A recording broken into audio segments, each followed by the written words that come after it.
والسلام علی رسول الکریم واعوذ باللہ من الشیطان الرجیم بسم اللہ الرحمن الرحیم۔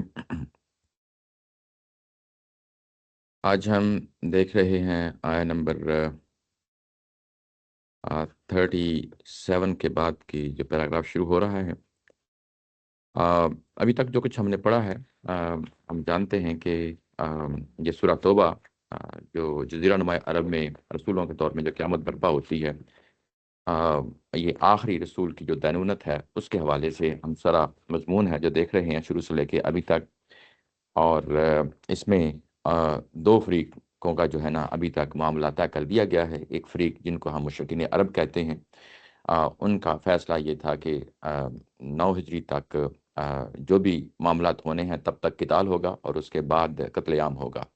9 ہجری ابھی وہ حج نہیں آیا، ابھی تک اسٹل جو ہے نا ہم جو مضامین پڑھ رہے ہیں وہ آخری جو اعلان ہونا ہے 9 ہجری کا، یعنی آخری جو حج پہ، اس پہ ظاہر ہے کہ ابھی تک بات نہیں پہنچی، لیکن اس سے پہلے پہلے کے جو معاملات ہیں ابھی تک اسٹل جو ہے نا وہیں پہ ہیں۔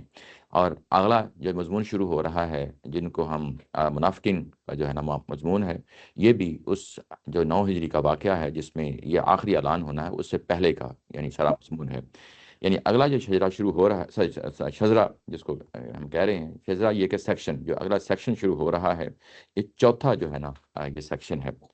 اور یہ کس وقت نازل ہوا، یہ بھی ظاہر ہے کہ 9 ہجری میں کسی وقت نازل ہوا ہے۔ اس کی ایگزیکٹ جو ہے نا مہینہ ڈیٹ جو ہے نا ضروری نہیں ہوتا، بلکہ جو مضمون ہوتا ہے وہ وہاں سے ہم اس کو دیکھ لیتے ہیں کہ یہ کب کا مضمون ہے۔ یہ مضمون غزوہ تبوک کے حوالے سے ہے، اور غزوہ تبوک جو ہے نا وہ غزوہ ہے جس کی واپسی پہ آگے جو ہے نا حج شروع ہو جاتا ہے۔ تو اس کا مطلب یہ ہے کہ یہ جو غزوہ تبوک ہے یہ اصل میں یعنی 9 ہجری کا ہی واقعہ ہے، لیکن یہ حج سے پہلے کا ہے۔ اور کیونکہ واپسی پہ حج کرنے کے لیے حضرت ابوبکر صدیق جو ہے نا وہ جاتے ہیں حج کرنے کے لیے، اور وہاں پہ پھر جا کے جو ہے نا اعلان ہوتا ہے، جو اس سورہ میں مختلف اعلان جو ہے نا جن کا ذکر کیا گیا ہے۔ اچھا، ہم آگے بڑھ رہے ہیں، اور ابھی تک میں نے کہا کہ مشرکین عرب کا معاملہ طے کر دیا گیا ہے، اور اس کے ساتھ ساتھ اہل کتاب کا کر دیا گیا ہے۔ اہل کتاب کے لیے جیسا کہ میں نے پیچھے دیکھا کوئی زیادہ آیات نہیں تھیں، یعنی ان کے لیے معاملہ سیدھا سیدھا جو ہے نا نمٹا دیا گیا، اور ان کو کیا کرنا ہے، ان کو بھی یہی کرنا ہے کہ مغلوب کر کے رکھنا ہے، اور جو مشرکین ہیں ان کا خاتمہ کرنا ہے۔ یہ دو پہلو ہیں جو ہم نے پیچھے ابھی تک جو ہے نا دیکھ لیے ہیں، پڑھ لیے ہیں، اور اب آگے ہم بڑھ رہے ہیں منافقین کی طرف۔ منافقین، ان پہ بھی اسی طریقے سے جو ہے نا اعلان کیا گیا ہے جس طریقے سے پیچھے اہل کتاب کے لیے اعلان کیا گیا اور جس طرح مشرکین کے لیے کیا گیا، لیکن ان تینوں کے لیے یعنی ڈیفرنٹ کرائٹیریا تھے۔ ایسا نہیں ہے کہ تینوں کے لیے ایک ہی سویپنگ سٹیٹمنٹ تھی، تینوں کو جو ہے نا قرآن مجید نے ڈیفرنٹ طریقے سے لیا ہے۔ اور جب مشرکین مکہ کے لیے لیا، ان کے لیے تو تحقیق کرنے کا حکم تھا، اور اہل کتاب کے لیے تحقیق کرنے کا حکم نہیں تھا، بلکہ ان کے لیے قتال کرنا ہے، اور جب تک جو ہے نا وہ مغلوب نہیں ہو جاتے، اپنے ہاتھ سے جزیہ نہیں دیتے، اور یعنی اس کے بعد مغلوبیت ایسی مغلوبیت کہ جس میں ان کو ماتحت بن کے رہنا تھا۔ اب جب منافقین کی بات ہو رہی ہے تو کیا ہے، اس کو جو ہے نا ظاہر ہے کہ وقت کے ساتھ ہم آگے دیکھیں گے، لیکن اس میں یہ دیکھیں کہ ان کے لیے اب سورہ جو ہے 38 سے آنورڈز اینڈ تک جو ہے نا یہ سورہ کا معاملہ چلے گا، یعنی کئی ایک آیات ہیں جن پہ یہ مضمون پھیلا ہوا ہے۔ اور یہ کیوں کیا گیا، اس کی وجہ یہ ہے کہ یہ اصلاً جو ہے نا جب بھی ان کو خطاب کیا گیا اب تک، یہ منافقین کہہ کے نہیں خطاب کیا گیا بلکہ اہل ایمان ہی کہہ کے خطاب کیا گیا۔ اور جب ان کو اہل ایمان کا ہی حصہ سمجھا جاتا رہا، گو کہ یہ منافقین تھے، سمجھا جاتا رہا، اور ان کو ظاہر ہے کہ علیحدہ کرنا اتنا آسان نہیں تھا، اس لیے کہ ان کے لیے پھر ظاہر ہے کہ جس تدریجی طریقے سے یہاں پہ اس سورہ کے اندر یہ بات کی گئی ہے، اس میں پورا مواقع یہ نا مہیا کیے گئے ہیں کہ یہ لوگ واپس آ جائیں، کس طریقے سے واپس آ جائیں، اور جو خالص مسلمان ہیں، جو اللہ اور اللہ کے رسول پہ اور قیامت پہ ایمان رکھتے ہیں، ان کا حصہ بن جائیں، اور جو نہیں بننا چاہتے ان کو لدا کر دیا جائے، اور ان کے ساتھ وہی معاملہ کر دیا جائے جیسا اہل کتاب اور پیچھے مشرکین مکہ کے ساتھ جو ہے نا وہ کیا گیا ہے۔ دیکھتے ہیں مضامین کیسے جو ہے نا آگے بڑھتے ہیں، اس کے مطابق جو ہے نا چیزوں کو دیکھتے ہیں۔ آغاز ہوتا ہے یا ایھا الذین آمنوا ما لکم اذا قیل لکم قم انفروا فی سبیل اللہ اذ ثاقلتم قم الی الارض۔ اے ایمان والو، تمہیں کیا ہو گیا ہے، ما لکم تمہیں کیا ہو گیا ہے، جب تم سے کہا جاتا ہے، اذا قیل لکم جب تم سے کہا جاتا ہے، انفروا تم نکلو، فی سبیل اللہ اللہ کے راستے میں، اس ثقل تم جو ہے نا ڈھیر ہو جاتے ہو، یعنی یہ تساکلا اور اساکلا یہ ایک ہی لفظ ہوتا ہے، جس کا معنی یہ ہوتا ہے کہ بوجھ تلے جو ہے نا دب کے رہ جانا۔ تو تمہیں کیا ہو گیا ہے، تم بوجھ تلے دب کے رہ جاتے ہو، الارض یعنی آگے یہ جو فریز آئی ہے تو اس کا مطلب واضح ہو جاتا ہے کہ زمین کے ساتھ چپک جاتے ہو، کوئی بوجھ ہے جو تمہارے اوپر لا دیا گیا ہے، اور اس بوجھ کو تم اٹھا نہیں رہے، اور ایسے لگ رہا ہے کہ زمین کے ساتھ جو ہے نا تم جڑ کے رہ گئے ہو۔ تو یہاں پہ اس کا ترجمہ کیا گیا ہے، تو زمین پر ڈیر ہو جاتے ہو، زمین پر ڈیر ہو جاتے ہو۔ اچھا، یہ جب تمہیں کہا جاتا ہے کہ نکلو، یہ جہاں انفرو کا لفظ آ گیا ہے، یہ لفظ وہی ہے جس کو ہم نفیر عام کہتے ہیں اردو زبان میں، عربی زبان کا بھی نفیر عام کا مطلب ہے کہ جب تمہیں اللہ تعالیٰ کی طرف سے جو ہے نا یہ نکلنے کے لیے کہا جاتا ہے، اور یہ نکلنے کا جو فیصلہ آگے بھی واضح ہو جاتا ہے۔ یہ جو غزوہ تبوک کے حوالے سے تھا، یہ اس کی نوعیت بڑی ڈیفرنٹ تھی۔ یعنی یہاں پہ نفیر عام کا اعلان کر دیا گیا تھا، اس کا مطلب یہ ہے کہ اب ہر کوئی اس میں شامل ہوگا۔ ہر کوئی شامل ہوگا، یعنی یہ کہ جو کچھ بھی معاشرے کے اندر جو لڑائی لڑنے کے جو ہے نا صلاحیت رکھتے ہیں، خواہ وہ غریب ہے، خواہ وہ امیر ہے، خواہ وہ اچھی طرح ٹرینڈ ہے، خواہ وہ کم ٹرینڈ ہے، یعنی جو بھی صلاحیت ہے لڑنے والے لوگ، ان کی بات ہو رہی ہے، تو وہ نکلیں سب، ہاں، یعنی خواہ وہ یعنی جو بھی صورتحال ہے، جو بھی سامنا ہے، اس میں نکلیں۔ اور اس میں جب یہ کہا گیا کہ فی سبیل اللہ، یہ بھی ظاہر ہے کہ اس جہاد کی جو نوعیت ہے آگے چل کے جو ہے نا واضح ہو جاتی ہے کیا ہے۔ جیسے کہ ہم جانتے ہیں کہ جہاد جو ہے نا دو پہلوؤں کو لیے ہوئے ہیں، یہ شروع سے ہم پڑھتے آ رہے ہیں۔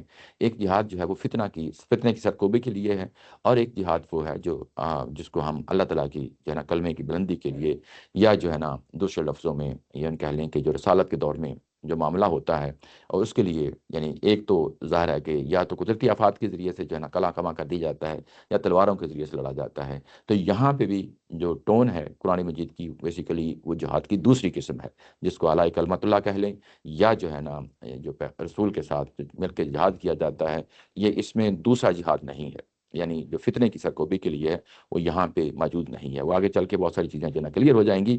تو یہ جو جہاد ہے، اس کی نوعیت بھی دراصل آپ یوں کہیں کہ یہ اسی جہاد کی ہے جس کی جو پیچھے جو ذکر چلا آ رہا ہے سورۃ توبہ میں، اب بائی ایکسٹینشن یہ اسی نوعیت کی یہ چیز ہے۔ یعنی اس کو انڈائریکٹلی ہم دیکھیں گے، یعنی ان کے لیے تو مشرکین عرب کی اصطلاح استعمال کی گئی، اہل کتاب کے لیے بھی جو ہے نا وہ بیسیکلی مشرکین یعنی عرب ہی کے اہل کتاب ہیں جن کو سزا کا حکم دیا گیا ہے، لیکن یہاں پہ ملک سے باہر نکلنا ہے، ملک سے باہر نکلنا ہے۔ تو اب ظاہر ہے کہ اس کی نوعیت بھی دیکھی جائے گی۔ اس میں ہمارے جو اساتذہ ہیں وہ اس کو اسی طرح لیتے ہیں جس طریقے سے مشرکین عرب کے ساتھ جو ہے نا معاملہ کیا گیا، یا اہل کتاب کے ساتھ جو ہے نا معاملہ کیا گیا۔ ان کو قتل عام کا حکم نہیں تھا، جو جو باہر کی جو طاقتیں تھیں، ان کے لیے جو اہل کتاب کا جو معاملہ ہے وہی کیا گیا، یعنی ان کے لیے ساتھ قتال کیا جائے گا، اور اس کے بعد ان کی حکومتوں کا خاتمہ کر دیا جائے گا۔ اور وہ آگے چل کے بہت ساری چیزیں انڈائریکٹلی، کیونکہ یہاں سارا مضمون انڈائریکٹلی ہے، ڈائریکٹلی کے بعد اصطلاح کی نہیں کہی گئی قرآن مجید میں، لیکن کیونکہ کنٹیکسٹ پیچھے اسی طرح چلا آ رہا ہے جس طریقے سے جو ہے نا وہ مختلف علاقوں میں، یعنی جزیرہ نما عرب میں، یعنی ایک طرح کا جو ہے نا جو ظاہر ہے کہ قتال کا حکم دیا جا رہا ہے، تو اسی ٹون کے ساتھ، اسی کنٹیکسٹ کے ساتھ یہاں پہ بھی قتال کا حکم دیا جا رہا ہے۔ تو تمہیں کیا ہو گیا ہے، تم لکھتے نہیں ہو، یہ یہاں پہ انفیریو کا لفظ آ گیا، یہ میں نے کہا کہ یہ نکلنے کے لیے ہے، اور عمومی طور پہ اس کا معنی وہی لیا جاتا ہے جس کو ہم نفیر عام جو ہے نا کہا جاتا ہے۔ نفیر عام یہ قرآن مجید میں ہم پیچھے مضمون پڑھائے ہیں کہ کچھ صورتیں ایسی پیدا ہو گئیں جس میں جو ہے نا سب کو نکلنے کا حکم دیا گیا، جس میں جیسا کہ بدر کا موقع تھا، جیسا کہ احد کا موقع تھا، جیسا کہ احزاب کا موقع تھا، یہ وہ مواقع تھے جس میں سب کو نکلنے کا حکم دیا گیا۔ اور اس کے بعد یہ والا جو ہے جس کو ہم غزوہ تبوک کہتے ہیں، یہاں تو قرآن مجید نے براہ راست کہا ہے کہ سب کو نکلنا ہے، سب کو نکلنا ہے۔ جب نفیر عام کا حکم ہوتا ہے تو پھر اس کے بعد کسی کے لیے کوئی جو ہے نا یعنی یوں کہنا ہے کہ کوئی معذرت، کوئی ایکسکیوز جو ہے نا جینون ہو تو ایک علیحدہ بات ہے، وہ آگے چل کے مضمون آئے گا، جینون ہو تو علیحدہ بات ہے، لیکن عام حالات میں کسی کو جو ہے نا اس کی اجازت نہیں ہے کہ گھر میں بیٹھا رہے۔ اچھا، یہ پیچھے ہم پڑھ آئے ہیں کہ بعض صورتیں ایسی بھی ہیں، سورہ النساء میں پڑھ آئے ہیں جس میں جو ہے نا یہ کہا گیا، بلکہ سورہ انفال میں کہا گیا کہ جو جہاد کی ایسی صورتیں بھی ہیں کہ جس میں ظاہر ہے کہ سب کے لیے ضروری نہیں ہے کہ نکلیں، وہ عام حالات ہیں جس میں جو ہے نا یہ کہا گیا کہ جو پیچھے رہ جاتے ہیں اس طرح کے جہاد میں جس میں سب کے لیے حکم نہیں ہوتا، وہ اور جو جہاد میں جاتے ہیں، یعنی ان کے لیے کوئی مطلب کوئی پرابلم نہیں ہے کہ جو ہے نا جو پیچھے رہ گئے ہیں ان کو یہ کہا جائے کہ یہ شاید منافق ہیں۔ قرآن اس چیز کی جو ہے نا سپورٹ نہیں کرتا، بلکہ جو پیچھے رہ گئے ہیں اور ان کے لیے کہا کہ یہ دونوں برابر ہیں، لیکن جو جاتے ہیں ان کا ایک درجہ زیادہ ہے، کہ جہاد کے لیے نکلتے ہیں، یہی چیزیں ہم نے پیچھے پڑھی ہیں، سورہ نساء کے اندر بھی یہی مضمون تھا۔ تو یہاں پہ نفیر عام کا حکم ہے، سب کو نکلنا ہے۔ تو تمہیں کیا ہو گیا ہے کہ جب تمہیں نفیر عام کا حکم دیا گیا ہے تم اللہ کے راستے کے لیے نکلتے نہیں ہو؟ تو یہاں پہ فی سبیل اللہ جہاد کی قسم ہے۔ یہ فی سبیل اللہ دونوں طرح کے جہاد کے لیے آتا ہے، یعنی اللہ اور اللہ کے رسول کے حکم پہ جب بھی نکلا جائے گا تو فی سبیل اللہ ہوتا ہے۔ تو یہاں پہ بھی اسی فی سبیل اللہ کی ہے کہ یہاں پہ جو اس کا جذبہ محرکہ ہے وہ کیا ہے، یعنی کس مقصد کے لیے نکلنا ہے جہاد کے لیے۔ تو یہاں پہ کوئی اور جذبہ محرکہ کا مطلب یہ ہے کہ ہم کو زمین کے لیے نہیں نکل رہے، ہم کوئی جو ہے نا قتل و خون کے بازار گرم کرنے کے لیے نہیں نکلے، ہم بہادری کے جوہر دکھانے کے لیے نہیں نکل رہے، بلکہ ہمیں کوئی مقصد دیا گیا ہے، اس مقصد کو پورا کرنے کے لیے نکلے ہیں۔ فی سبیل اللہ اس چیز کو ظاہر کرتا ہے۔ اچھا، اس کے بعد اس کل تم الی الارض، تم زمین پہ ڈھیر ہو جاتے ہو، یعنی گویا کہ اب کچھ ایسے لوگ ہیں جو نہیں نکلنا چاہتے، ان کے لیے جو بڑا بھاری گراں جو ہے نا یہ گزر رہا ہے، ایسے لگ رہا ہے جیسے کسی پہاڑ پہ چڑھنا ہے، ان کا سانس جو ہے نا پھول رہا ہے اس کام کے لیے۔ تو یہاں سے ٹون سیٹ ہو جاتی ہے کہ دراصل جو ہے نا یہ مخاطبین جو ہے نا یہاں پہ کچھ ایسے لوگ ہیں، آگے چل کے واضح ہو جاتا ہے کہ منافقین ہی ہیں، جن کے لیے ظاہر ہے کہ یہ سارے الفاظ استعمال کیے گئے ہیں۔ یہاں پہ ایک چیز اور ہے جس کو نمایاں طور پہ دیکھا جائے گا کہ قرآن مجید کے اندر جہاں جہاں بھی منافقین کا ذکر آیا ہے وہاں ایک ٹون کو خاص، یعنی قرآن مجید نے سیٹ رکھی ہے۔ جب بھی ان پہ تنقید کی گئی ہے، کہیں ہاتھ ہلکا رکھا گیا ہے، کہیں جو ہے نا یعنی شدت کے ساتھ تنقید کی گئی ہے، مضبوط تنقید کی گئی ہے۔ تو یہاں پہ ایک طرح کی سخت قسم کی جو ہے نا تنقید کی گئی ہے سورہ توبہ کے اندر۔ تو یہ ٹون جو ہے نا ذرا آپ کو شروع سے ہی جو ہے نا جو آیات پڑھنے جا رہے ہیں آپ کو یہاں پہ سخت ملے گی۔ ارضی تم بالحیات دنیا، کیا تم دنیا کی زندگی کے معاملے میں جو ہے نا راضی ہو گئے ہو؟ راضی ہو جانا یعنی تم اس کو خوشی کے ساتھ قبول کر لی ہے، یعنی یہ کہ من الآخرہ، آخرت کے مقابلے میں، یعنی اب اس کی جسٹیفیکیشن یہ ہے کہ جو کچھ بھی تم کر رہے ہو، گو کہ یہاں پہ سوالیہ نشان ہے لیکن ان کی بیماری کا پتہ بتا دیا ہے۔ بیماری یہ ہے کہ اصل میں دنیا داری ہے، دنیا میں کھبے ہوئے ہیں اور ان کو معلوم نہیں ہے کہ برتر مقصد کے ساتھ بھی جیا جاتا ہے، اور برتر مقصد یہ ہے کہ اللہ اور اللہ رسول کی دعوت برپا ہے اس وقت، اور اس کے نتیجے میں آخرت میں یہ سارے ظاہر کے فیصلے ہونے ہیں، جنت ملنی ہے اور دوزخ ملنی ہے وہاں پہ۔ اور یہ لوگ جو ہے نا ظاہر ہے کہ ترجیح دے رہے ہیں دنیا کی زندگی کو آخرت کے مقابلے میں۔ اور فما متاع الحیات الدنیا فی الآخرۃ الا قلیل، اور اس کے بعد ظاہر ہے کہ جب کمپیریزن کیا ہے تو یہ بتا دیا ہے کہ دنیاوی زندگی کیا چیز ہے اور آخرت کی زندگی کیا چیز ہے۔ دنیاوی زندگی یعنی کیا ہے؟ متاع ہے، برتنے کی چیزیں ہیں نا یہاں پہ، یعنی مستقل کوئی بھی چیز نہیں ہے۔ متاع کا مطلب ہوتا ہے برتنے کی چیزیں جس کا کوئی مستقل وجود نہ ہو۔ تو یہاں جتنی بھی زندگی ہے اصل میں جو کچھ بھی ہے وہ برتنے کی چیزیں ہیں، اور برتنے کی چیزیں ہیں، اور یہ ساری ٹیمپرری ہیں، اور اس کے مقابلے میں آخرت کی زندگی یہ ہمیشہ رہنے والی ہے۔ جب ہم آخرت کو دیکھتے ہیں تو ایسے لگتا ہے کہ الا قلیل، جب ہم آخرت کو دیکھتے ہیں پرماننٹ ہے، وہاں جو بھی متاع ملے گا، معلوم متاع ملے گا، یعنی جنت میں جو کچھ چیز ملیں گی وہ ہمیشگی کی چیزیں ہیں۔ انسان کو بھی ہمیشگی کی جو ہے نا وہاں پہ زندگی دے دی جائے گی، ہمیشگی کا معاملہ ہے۔ اور اس کے مقابلے میں دنیا کو دیکھتے ہیں تو زندگی بھی جو ہے نا ہمیشگی نہیں ہے، ایک قلیل سی زندگی ہے، معاملات بھی جو ہیں زندگی قلیل ہیں۔ آپ کے پاس جو بھی پوزیشنز آتے ہیں، مال و دولت آتا ہے، اس کی بھی کوئی اتنی اہمیت نہیں ہوتی، وہ بھی اپنی نوعیت کے لحاظ سے جو ہے نا وہ قلیل ہی ہے۔ تو جب ہم اس کو آخرت کے مقابلے میں دنیاوی زندگی کو دیکھتے ہیں تو ظاہر ہے کہ یہ ایک قلیل چیز رہتی ہے۔ تو یہ اس چیز کو ہائی لائٹ کیا ہے۔ نیچے اگر آپ یہ ترجمہ دیکھیں سو حقیقت یہ ہے کہ دنیا کی زندگی کا یہ سر و سامان تو آخرت میں بہت تھوڑا نکلے گا، آخرت میں بہت تھوڑا نکلے گا۔ یعنی اب یہاں پہ وہاں پہ دیکھا جائے گا کہ اچھا اب آخرت میں گئے ہیں تو اس کے مقابلے میں دنیا کو دیکھا تو دنیا کی چیز ایسے لگی کہ بہت تھوڑی ہے، اور آخرت جو ہے وہ بہت زیادہ ہے، بہت زیادہ ہے۔ یہ وہ پہلو ہے جس کو یہاں پہ نمایاں کیا گیا، اور ان کی اس بیماری کو جو ہے نا نمایاں کر دیا گیا ہے کہ دنیا داری میں اس طرح کھب گئے ہیں، دنیا کی محبت میں لگ گئے ہیں، اور برتر مقصد کے لیے ان کے سامنے کوئی ٹارگٹ نہیں ہے۔ یہ چیز جو ہے نا جس کو یہاں پہ ہائی لائٹ کیا گیا ہے، یعنی یوں کہیں کہ قرآن مجید چھوڑتے میں جو ہے کہ آغاز ہی میں جلدی سے جو ہے نا ان کے بارے میں جو پوزیشن ہے کہ وہ بتائی جا رہی ہے کہ اصل میں یعنی جو انسان جب مادیت میں جیتا ہے، میٹیریلسٹک لائف جو ہے نا گزارتا ہے، تو اس میں پھر ظاہر ہے کہ ایسے ہی ہوتا ہے کہ کوئی برتر مقصد، کوئی نظریہ، کوئی عقیدہ نہیں اس کے پاس ہوتا، جو کچھ بھی ہوتا ہے بس وہ دنیاوی زندگی میں جو ہے نا کھبا رہتا ہے۔ اچھا، اس کے بعد اگلی آیہ نمبر 39 ہے، اللہ تنفروا یعذبکم عذابا علیما، اگر تم نہیں نکلو گے، اگر تم نہیں نکلو گے، یہ اردو زبان میں بھی لفظ استعمال ہوتا ہے، جو پیچھے جو ہے نا انفرو اور یہاں پہ تنفیر کا لفظ آ گیا ہے. یہ اردو میں بھی جس کو ہم نفیر یا نفیر عام یا نفری بھی لفظ بول لیتے ہیں. نفرت بھی بیسیکلی اس سے جو ہے نکلا ہوا لفظ ہے. یعنی یہ سارے الفاظ جو ہے نا وہ سارے اسی سینس میں آتے ہیں. نفرت کیا ہوتی ہے؟ آپ کسی سے بھاگتے ہیں، دوڑتے ہیں تو وہ بھی یعنی اسی پہلو سے ہے. نفری کیا ہوتی ہے؟ لوگوں کا جو ہے نا ظاہر ہے گروہ ہوتا ہے. نفیر عام ظاہر ہے کہ جب دیا جاتا ہے، اعلان عام کیا جاتا ہے، تو اس کے لیے نفیر عام کا لفظ استعمال ہوتا ہے. اچھا، اگر تم نہیں نکلو گے تو اللہ تعالیٰ کی ذات تمہیں جو ہے نا عذاب علیم دے گی، عذاب علیم دے گی. اب یہاں پہ یہ ہے کہ یہ اصل میں وہی دھمکی ہے جو دھمکی پیچھے جو ہے نا آیت نمبر 24 میں بھی آ چکی ہے. یعنی یہ وہ معاملہ ہے جس پہ اب کمپرومائز نہیں کیا جا سکتا. اس کے نتیجے میں کچھ نہ کچھ ہو کے رہنا ہے. عذاب علیم تمہیں آ پکڑے گا. وہاں پہ بھی اگر آیت نمبر 24 میں بھی اگر آپ دیکھیں تو میں آپ کو وہاں پہ لے جاتا ہوں. وہاں پہ بھی یہی بات کہی گئی تھی.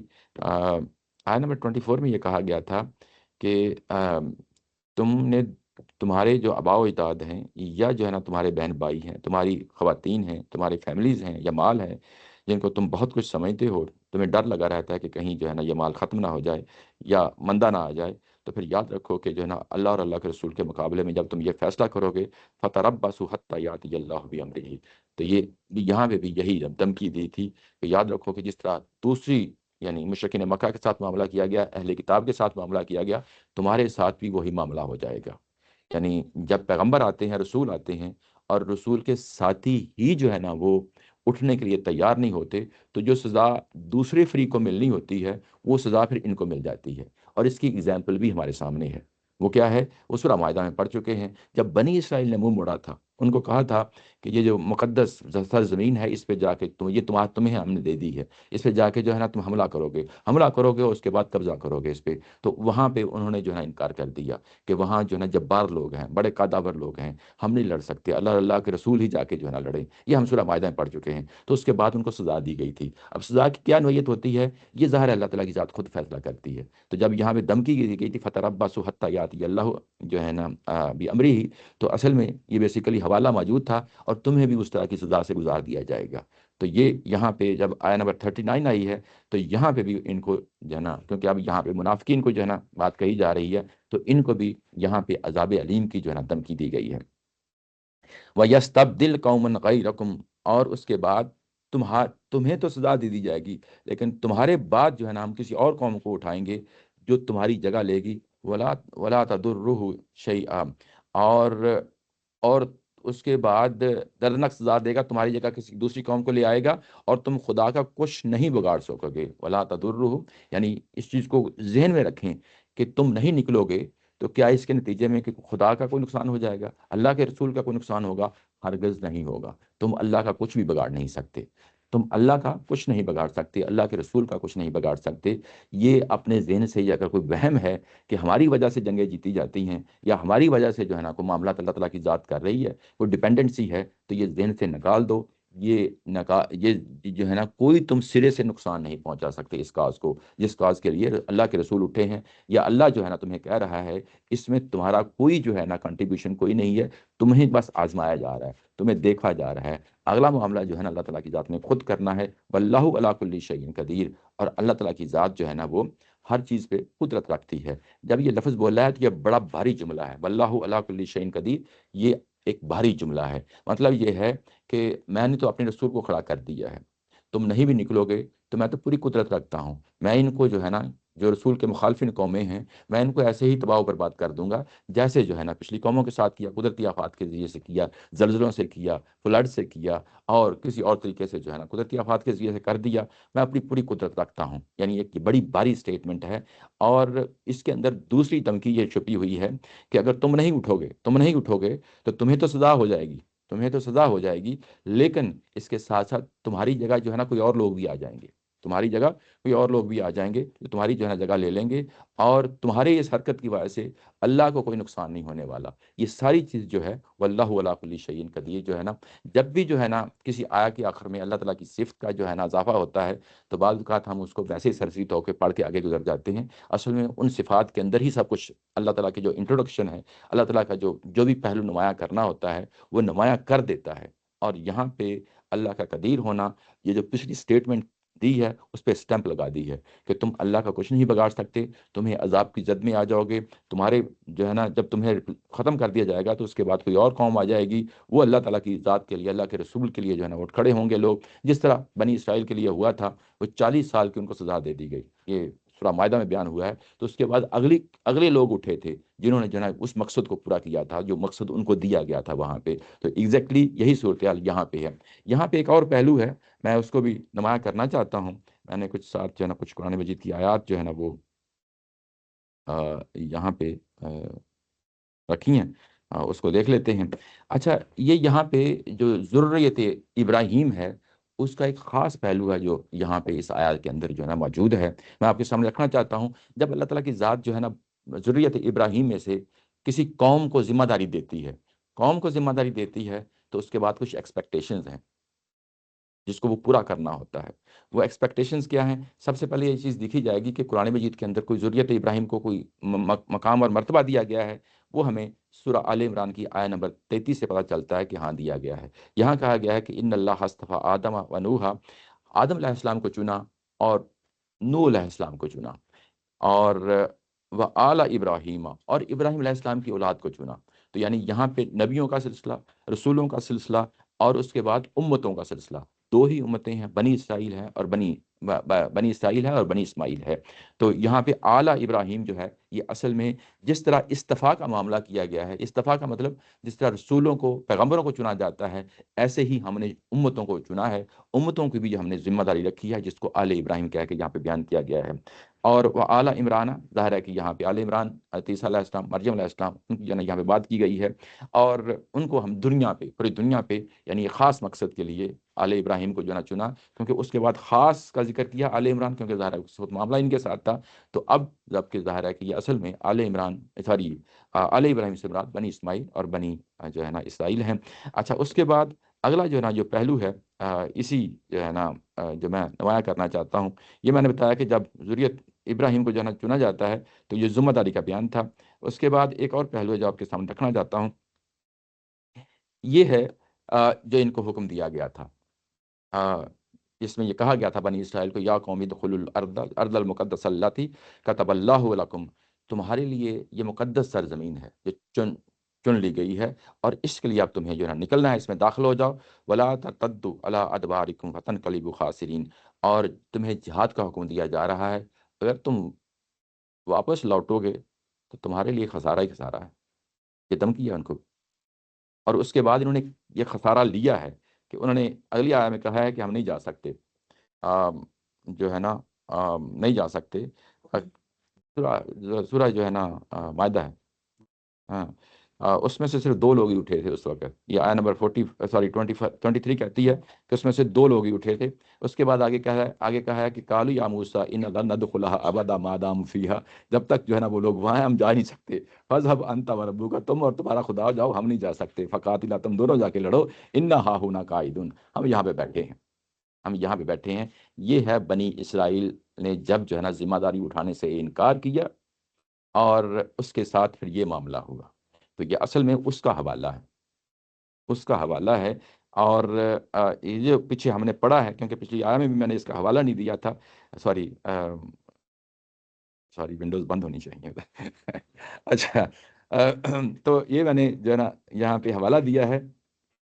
اس کے بعد ایک اور پہلو ہے، بڑا خوبصورت پہلو ہے، وہ بھی قرآن مجید کا آپ کے سامنے رکھنا چاہتا ہوں، کہ کیا کوئی پیغمبر اور اللہ کا رسول جو ہے نا کسی جگہ پہ کوئی مسئلہ ہو جائے اور وہ بھی انکار کر بیٹھے، تو اس کی سزا کیا قرآن نے بیان کی ہے؟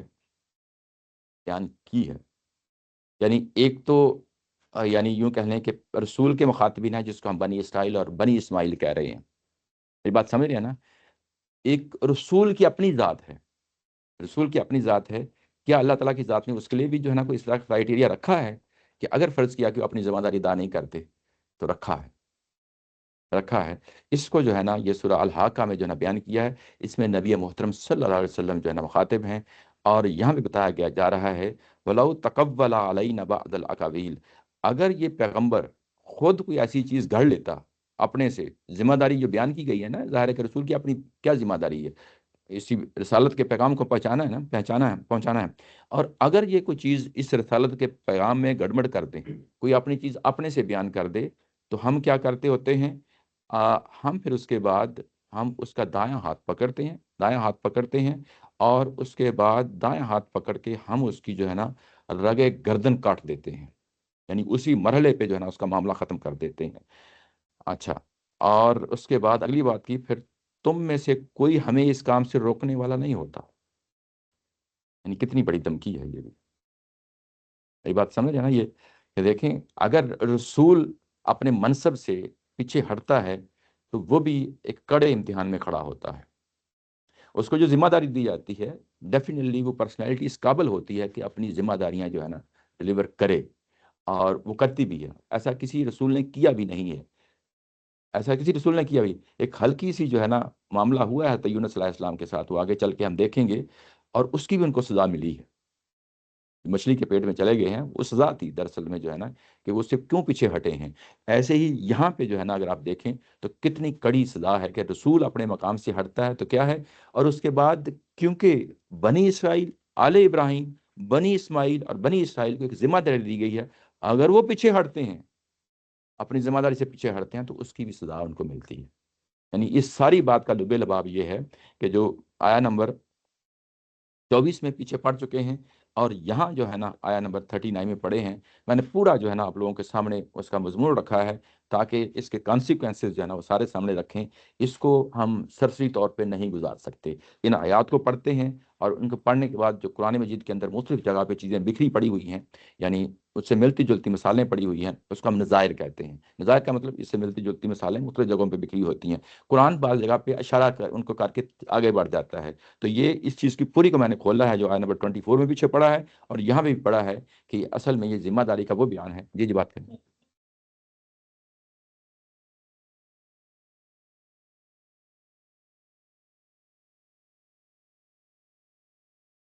جی جی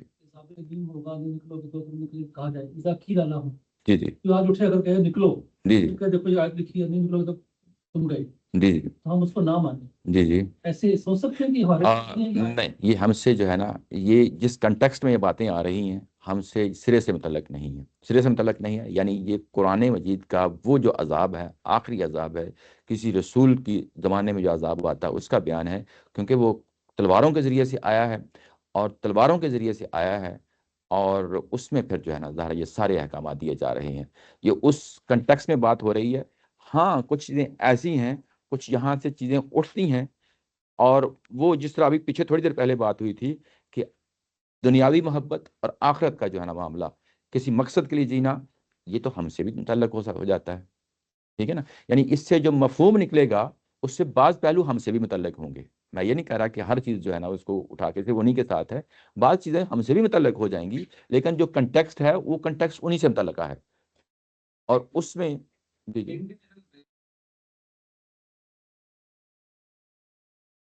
جی جی اس طرح کا یہ جہاد تو نہیں، لیکن جو فتنے کے لیے جہاد ہوتا ہے وہ ہمیں لگتا ہے کہ حکومت کی طرف سے وہ سارے اس کے کرائٹیریا پورا ہو رہا. جی جی تو انڈیویجول بیسس پہ انسان اپنے بارے میں تو سوچ سکتا ہے نا، جی کیونکہ وہ عذاب تو اس کو، مطلب اللہ کا عذاب تو آئے گا نا اگر اس سے وہ چیز جہاد جی. نہیں کرے. ہاں یہاں پہ کیونکہ اس کے نتیجے میں عذاب آ جانا تھا.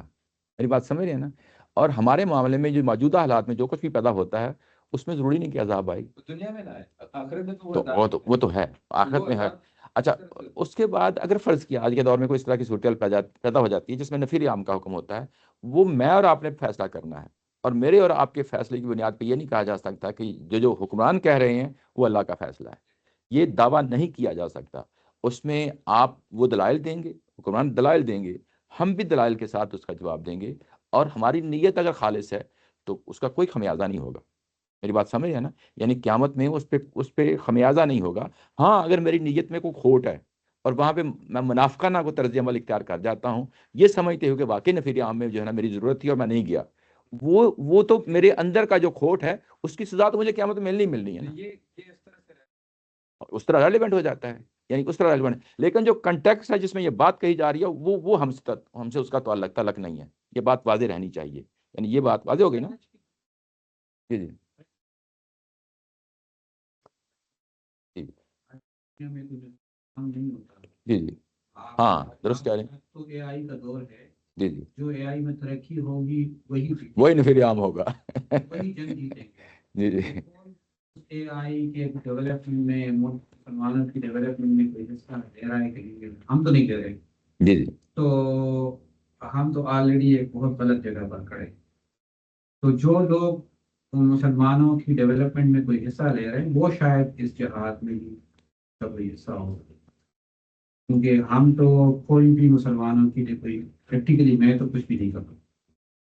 تو لیکن بڑا ڈفرینٹ کنٹیکس بن جاتا ہے ہمارے لیے. لیکن جہاں ظلم ہو رہا ہے اب وہ جو حکومت ہے وہ ضروری تو نہیں ہے کہ جو اس ظلم کا خاتمہ کرنے کے لیے مسلمان ہی حکومت ہو. لیکن آپ کو اگر یہ کال آئی ہے کہ اچھا جی آپ وہاں پیسے کے ذریعے مدد کریں یا کسی ذریعے سے مدد کریں اس فتنے کو ختم کرنے کے لیے اور آپ سمجھتے ہیں کہ وہ ٹھیک ہے دیکھیے مسلمان پھر اس کے بعد بھی آپ سپورٹ اس لیے نہ کریں کیونکہ آپ ان چیزوں سے ڈر رہے ہو. تو یہ اپنے لیے تو آپ سوچ سکتے ہیں. ہاں دوسرے کو آپ نہیں کہہ سکتے کہ تم بھی جس طرح انہوں نے آپ نے سوال کیا تھا پھر دوسرے کو آپ بولنا شروع کر دیں کہ دیکھو جی تم نہیں سن رہے ہو تم پہ عذاب آ جائے گا. یہ بڑا ڈینجرس کام ہے. یہ بڑا ڈینجرس کام ہے. یہ انتہائی ڈینجرس کام کہ یہ اللہ کے نام پہ اس تحکم کے ساتھ جس طرح یہ تحکم ہے. تحکم کا مطلب یہ ہے کہ اب آپ کی ٹون وہی ہے جو قرآن مجید کی ٹون ہے. وہاں اللہ کے رسول کھڑے ہیں. اللہ خود جو ہے نا کلام نازل کر رہا ہے. وہ موقع اس طرح ہے کہ وہاں پہ 100% جو ہے نا ٹرانسپیرنسی ہے. یعنی وہاں اللہ دلوں کے حال جانتا ہے اور آپ کے دلوں کا حال جانتا ہے. اس کو سامنے رکھتے ہوئے یہ آیات نازل ہو رہی ہیں. اب یہ کہیں کہ ہمارے بھی دلوں کا حیات جو ہے نا حکمران جب کو بیان کر رہا ہے یا کوئی مذہبی جماعت کا وہ لیڈر بیان کر رہا ہے اور ہمیں لان تان کر رہا ہے, کیا اس نے ہمارے دلوں کو جان کے دیکھ لیا ہے؟ کیا حالات واقعی وہ پیدا ہو گئے ہیں؟ یہ چیزیں سب ڈیبیٹیبل ہیں. یہ ساری ڈیبیٹیبل چیزیں ہیں اور اس میں ہماری مختلف رائے ہو سکتی ہے. ہم ان سے مخالفت کر سکتے ہیں. اور اس میں جب یہ بات کہی جائے گی تو اس میں ہرگز جو ہے نا یہ معاملہ یہ نہیں ہوگا کہ ایک طرف اللہ بات کر رہا اور دوسری طرف ہم جو ہے نا انکار کر رہے ہیں. ہرگز جی نہیں ہوگی. انسانوں کا معاملہ ہے, انسانوں کے ساتھ معاملہ کیا جا رہا ہے اور اس میں جو ہے نا ہمیشہ چیزیں جو ہے نا وہ ڈیبیٹیبل رہیں گے. یہ بات واضح ہو گئی نا. آگے بڑھتے ہیں. اس کے بعد کہا ہے کہ اللہ تنصر, اللہ خیر کرے. اچھا, اس کے بعد یہ کہا کہ اللہ تنصروہ, اگر تم اس کی مدد کے لیے نہیں نکلو گے, اس کی مدد کے لیے نہیں نکلو گے. یہاں پہ ہے ان لا, یہ اصل میں کنڈیشن اسٹیٹمنٹ ہے کہ اگر تم جو ہے نا نہیں نکلو گے. تنصروہ رسول ہے. اللہ کے رسول جو ہے نا وہ اصل میں کھڑا کر دیا جاتا ہے اس کام کے لیے. اور اس کے بعد یہ جو کام ہوتا ہے وہ تنہا جو ہے نا اس کو کر رہا ہوتا ہے. رسول کر رہے ہوتے ہیں, تنہا کر رہے ہوتے ہیں. لوگوں کو کہا جاتا ہے کہ جب تمہیں بتایا گیا ہے کہ تم نے اب فرشتوں کی جگہ پہ تلواروں کے ذریعے سے کام لینا ہے, تو اب ان کی جو سچویشن ہے وہ آلات و جوارے کی ہے, ٹولز کے طور پہ جو ہے نا استعمال ہو رہے ہیں. تو یہاں پہ اگر تم نہیں نکلو گے تو یہ وہی بات ہے کہ تمہیں ٹولز کے طور پہ استعمال کیا جا رہا ہے. فقد نصر اللہ ہو, اور یاد رکھو کہ اس سے پہلے بھی اللہ تعالیٰ کی ذات جو ہے نا مدد کر چکی ہے. یعنی پھر وہی بات جو اوپر بات کہی تھی نا کہ واللہ علی کل شیء قدیر, اس کو کھولا ہے. اب اس کو ایک مثال دے کے کھولا ہے, اور جو مثال دی ہے بڑی ہی جو ہے نا ایپٹ قسم کی, اپروپریٹ قسم کی مثال ہے, جو اس موجودہ کنٹیکسٹ کے اندر جو ہے نا بڑی نمایاں ہو کے سامنے آ جاتی ہے کہ اگر تم نہیں نکلو گے تو اللہ تو مدد کر چکا ہے اپنے رسول کی, یعنی اس کو نکال دیا ہے, اب اس کو انجام تک پہنچانا اور پہنچا کے رہے گا. اس کے لیے پھر آگے اگزامپل دی ہے کہ اذ اخرجہ, جب اس رسول کو نکال دیا گیا تھا. کنہوں نے نکالا تھا؟ اللہ زینہ کفروا, جنہوں نے کفر کیا. یعنی یہ ہم مشرکین مکہ کا ذکر آیا ہے کہ جب انہوں نے جو ہے نا ان کو نکال دیا تھا, رسول کو نکال دیا تھا, اور جب نکالا تھا تو ثانی اثنین, تو اس وقت وہ دو میں سے ایک تھے. یعنی جی اخرجہ جس طرح اکرما آتا ہے یعنی ماضی کا ہے, یعنی جو فعالہ کا وزن نکالنا. یہ ترجمہ جو ہے نیچے اگر پاسٹ ٹینس ہے. اگر تم کچھ پروان اس لیے کہ اس کی مدد تو اللہ نے اس وقت فرمائی تھی. اخرجہ نکالنا ہوتا ہے نا, جب انہیں منکروں نے اس طرح نکالا تھا. ہاں نکالنا ہوتا ہے نا.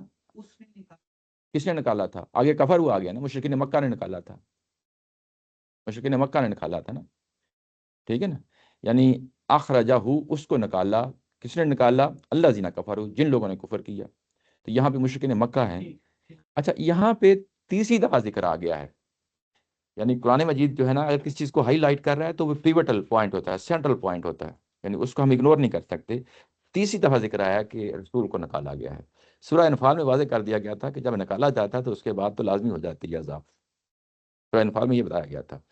اور اس کے بعد سورہ توبہ میں پیچھے ذکر آ چکا ہے کہ یہی مشرکین ائمۃ الکفر تھے جنہوں نے جو ہے نا اس رسول کو مکہ سے نکالا تھا. اب تیسری دفعہ ذکر آیا ہے، یعنی اس کا مطلب یہ ہے کہ بار بار رپیٹ ہو رہا ہے. تو یہ بڑی اہم چیز ہے، بڑی اہم چیز ہے. جب انہوں نے نکالا تھا تو وہ دو میں سے ایک تھا. یعنی یوں کہہ لیں کہ کہنا تو یہی چاہیے تھا کہ وہ اکیلا تھا، وہ اکیلا تھا، اور اکیلا ہی سب کچھ ہو سکتا ہے. یعنی اس کے ساتھ بالکل ایسے جیسے حضرت لوط علیہ السلام نکلے ہیں، کچھ بھی نہیں تھے ان کے ساتھ، گھر کے افراد ہی تھے نا، اور اس کے بعد عذاب آ گیا. یعنی ایک ہجرت کا سین ہے، اس کو ایک امیجری سامنے رکھی جا رہی ہے کہ یہ جو اس کو نکالا تھا یہ پورا سین آپ کے سامنے آ جائے. اور قرآن مجید ایک آدھ لفظ استعمال کر کے پوری امیجری جو ہے نا وہ سامنے لے آتا ہے، پورا جو ہے نا آپ کے سامنے وہ چیز ذہن میں آ جاتی ہے. اچھا جب وہ صورتحال تھی، جب نکالا تھا تو وہ دو میں سے ایک تھا. دو میں سے ایک کا کیا مطلب ہے؟ ساتھ ابو بکر صدیق رضی اللہ تعالیٰ عنہ کو لے لیا گیا ہے. اور یہ اتنا خوبصورت انداز ہے کہ قرآن مجید کے اندر یہ اعزاز صرف انہیں کو ملا ہے. یعنی یہاں تو جس طرح کا کنٹیکسٹ ہے اس میں تو یہ بھی کہا جا سکتا تھا کہ وہ اکیلا ہی نکلا تھا. ہیں؟ ہاں اکیلا کہتے اللہ تعالیٰ تو پھر تو بہت سے رانگ ہوتا ہے. نہیں یعنی نہیں وہ دو ڈیفینیٹلی دو تھے. جس طرح کہنے کا پیچھے جو ہے نا، جب باقی اہل ایمان جہاد کر رہے ہیں تو منافقین کو لگا کر کے کہا جا رہا ہے کہ کوئی ڈیپینڈنسی نہیں ہے، تم سے میں کام لے رہا ہوں، اور میں اکیلا تنہا بھی یہ کام کر سکتا ہوں، اکیلا تنہا بھی یہ کام کر سکتا ہوں. اور اس کے بعد جب آگے رسول کی بات آئی، رسول کی اگزامپل دینے کی بات آئی، تو یہ کہا جا سکتا تھا کہ جو ابوبکر کا جو معاملہ ہے گو کہ پریکٹیکلی ساتھ ہے. میری بات سمجھ رہے ہیں نا؟ تو وہاں بھی تنہے پیچھے ایسے لگ رہا ہے کہ رسول کا یہ معاملہ تنہا بھی میں کر سکتا ہوں رسول کے ساتھ کھڑے ہو کے. لیکن یہاں پہ ابوبکر صدیق کو ساتھ میں لا کے رکھا ہے. یعنی اس چیز کو میں تھوڑا سا ہائی لائٹ کرنا چاہ رہا ہوں. بات سمجھ رہے ہیں نا؟ کہ یعنی اس میں ابوبکر صدیق رضی اللہ تعالیٰ عنہ کو ساتھ رکھا ہے. اور یہ مقام اور مرتبہ جو ہے نا اگر آپ دیکھیں تو یہ پورے قرآن مجید کے اندر اور ویسے بھی اہل ایمان کے اندر یہ صرف انہی کو ذات کو جاتا ہے کہ رسول کے بعد اگر کوئی اہل ایمان میں سے کوئی اس شان و شوکت والا کوئی شخصیت ہو سکتی ہے تو ابوبکر صدیق رضی اللہ تعالیٰ عنہ ہیں، وہی ان کے ساتھ تھے. یہاں پہ عمومی طور پہ جب یہ بات کہی جاتی ہے کہ دو میں سے دو، تو ہمارے ذہن میں فوری طور پہ غار کا معاملہ آ جاتا ہے سیرت نبی کی کتابیں پڑھتے ہوئے. کیونکہ لیکن یہاں پہ جو بات کہی جا رہی ہے وہ پوری ہجرت کے سفر کی بات کہی جا رہی ہے، کیونکہ یہ اسٹیٹمنٹ جس طرح آئی ہے وہ بڑی امپورٹنٹ ہے. اذا اخرجہ، جب اس نے نکالا، کس نے؟ اللہ زینہ کفروا ثانی اثنین، تو وہ اس وقت دو میں سے ایک تھا. یعنی مطلب یہ ہے کہ اس پورے کے پورے سفر میں مکہ سے لے کے مدینہ تک جو ہے نا وہ ساتھ تھا. یعنی اس کا یہ مطلب بنتا ہے. اس کے بعد والی اسٹیٹمنٹ ہے کہ اذ ہما فی الغار، جب وہ دونوں غار کے اندر تھے. تو اب جی جی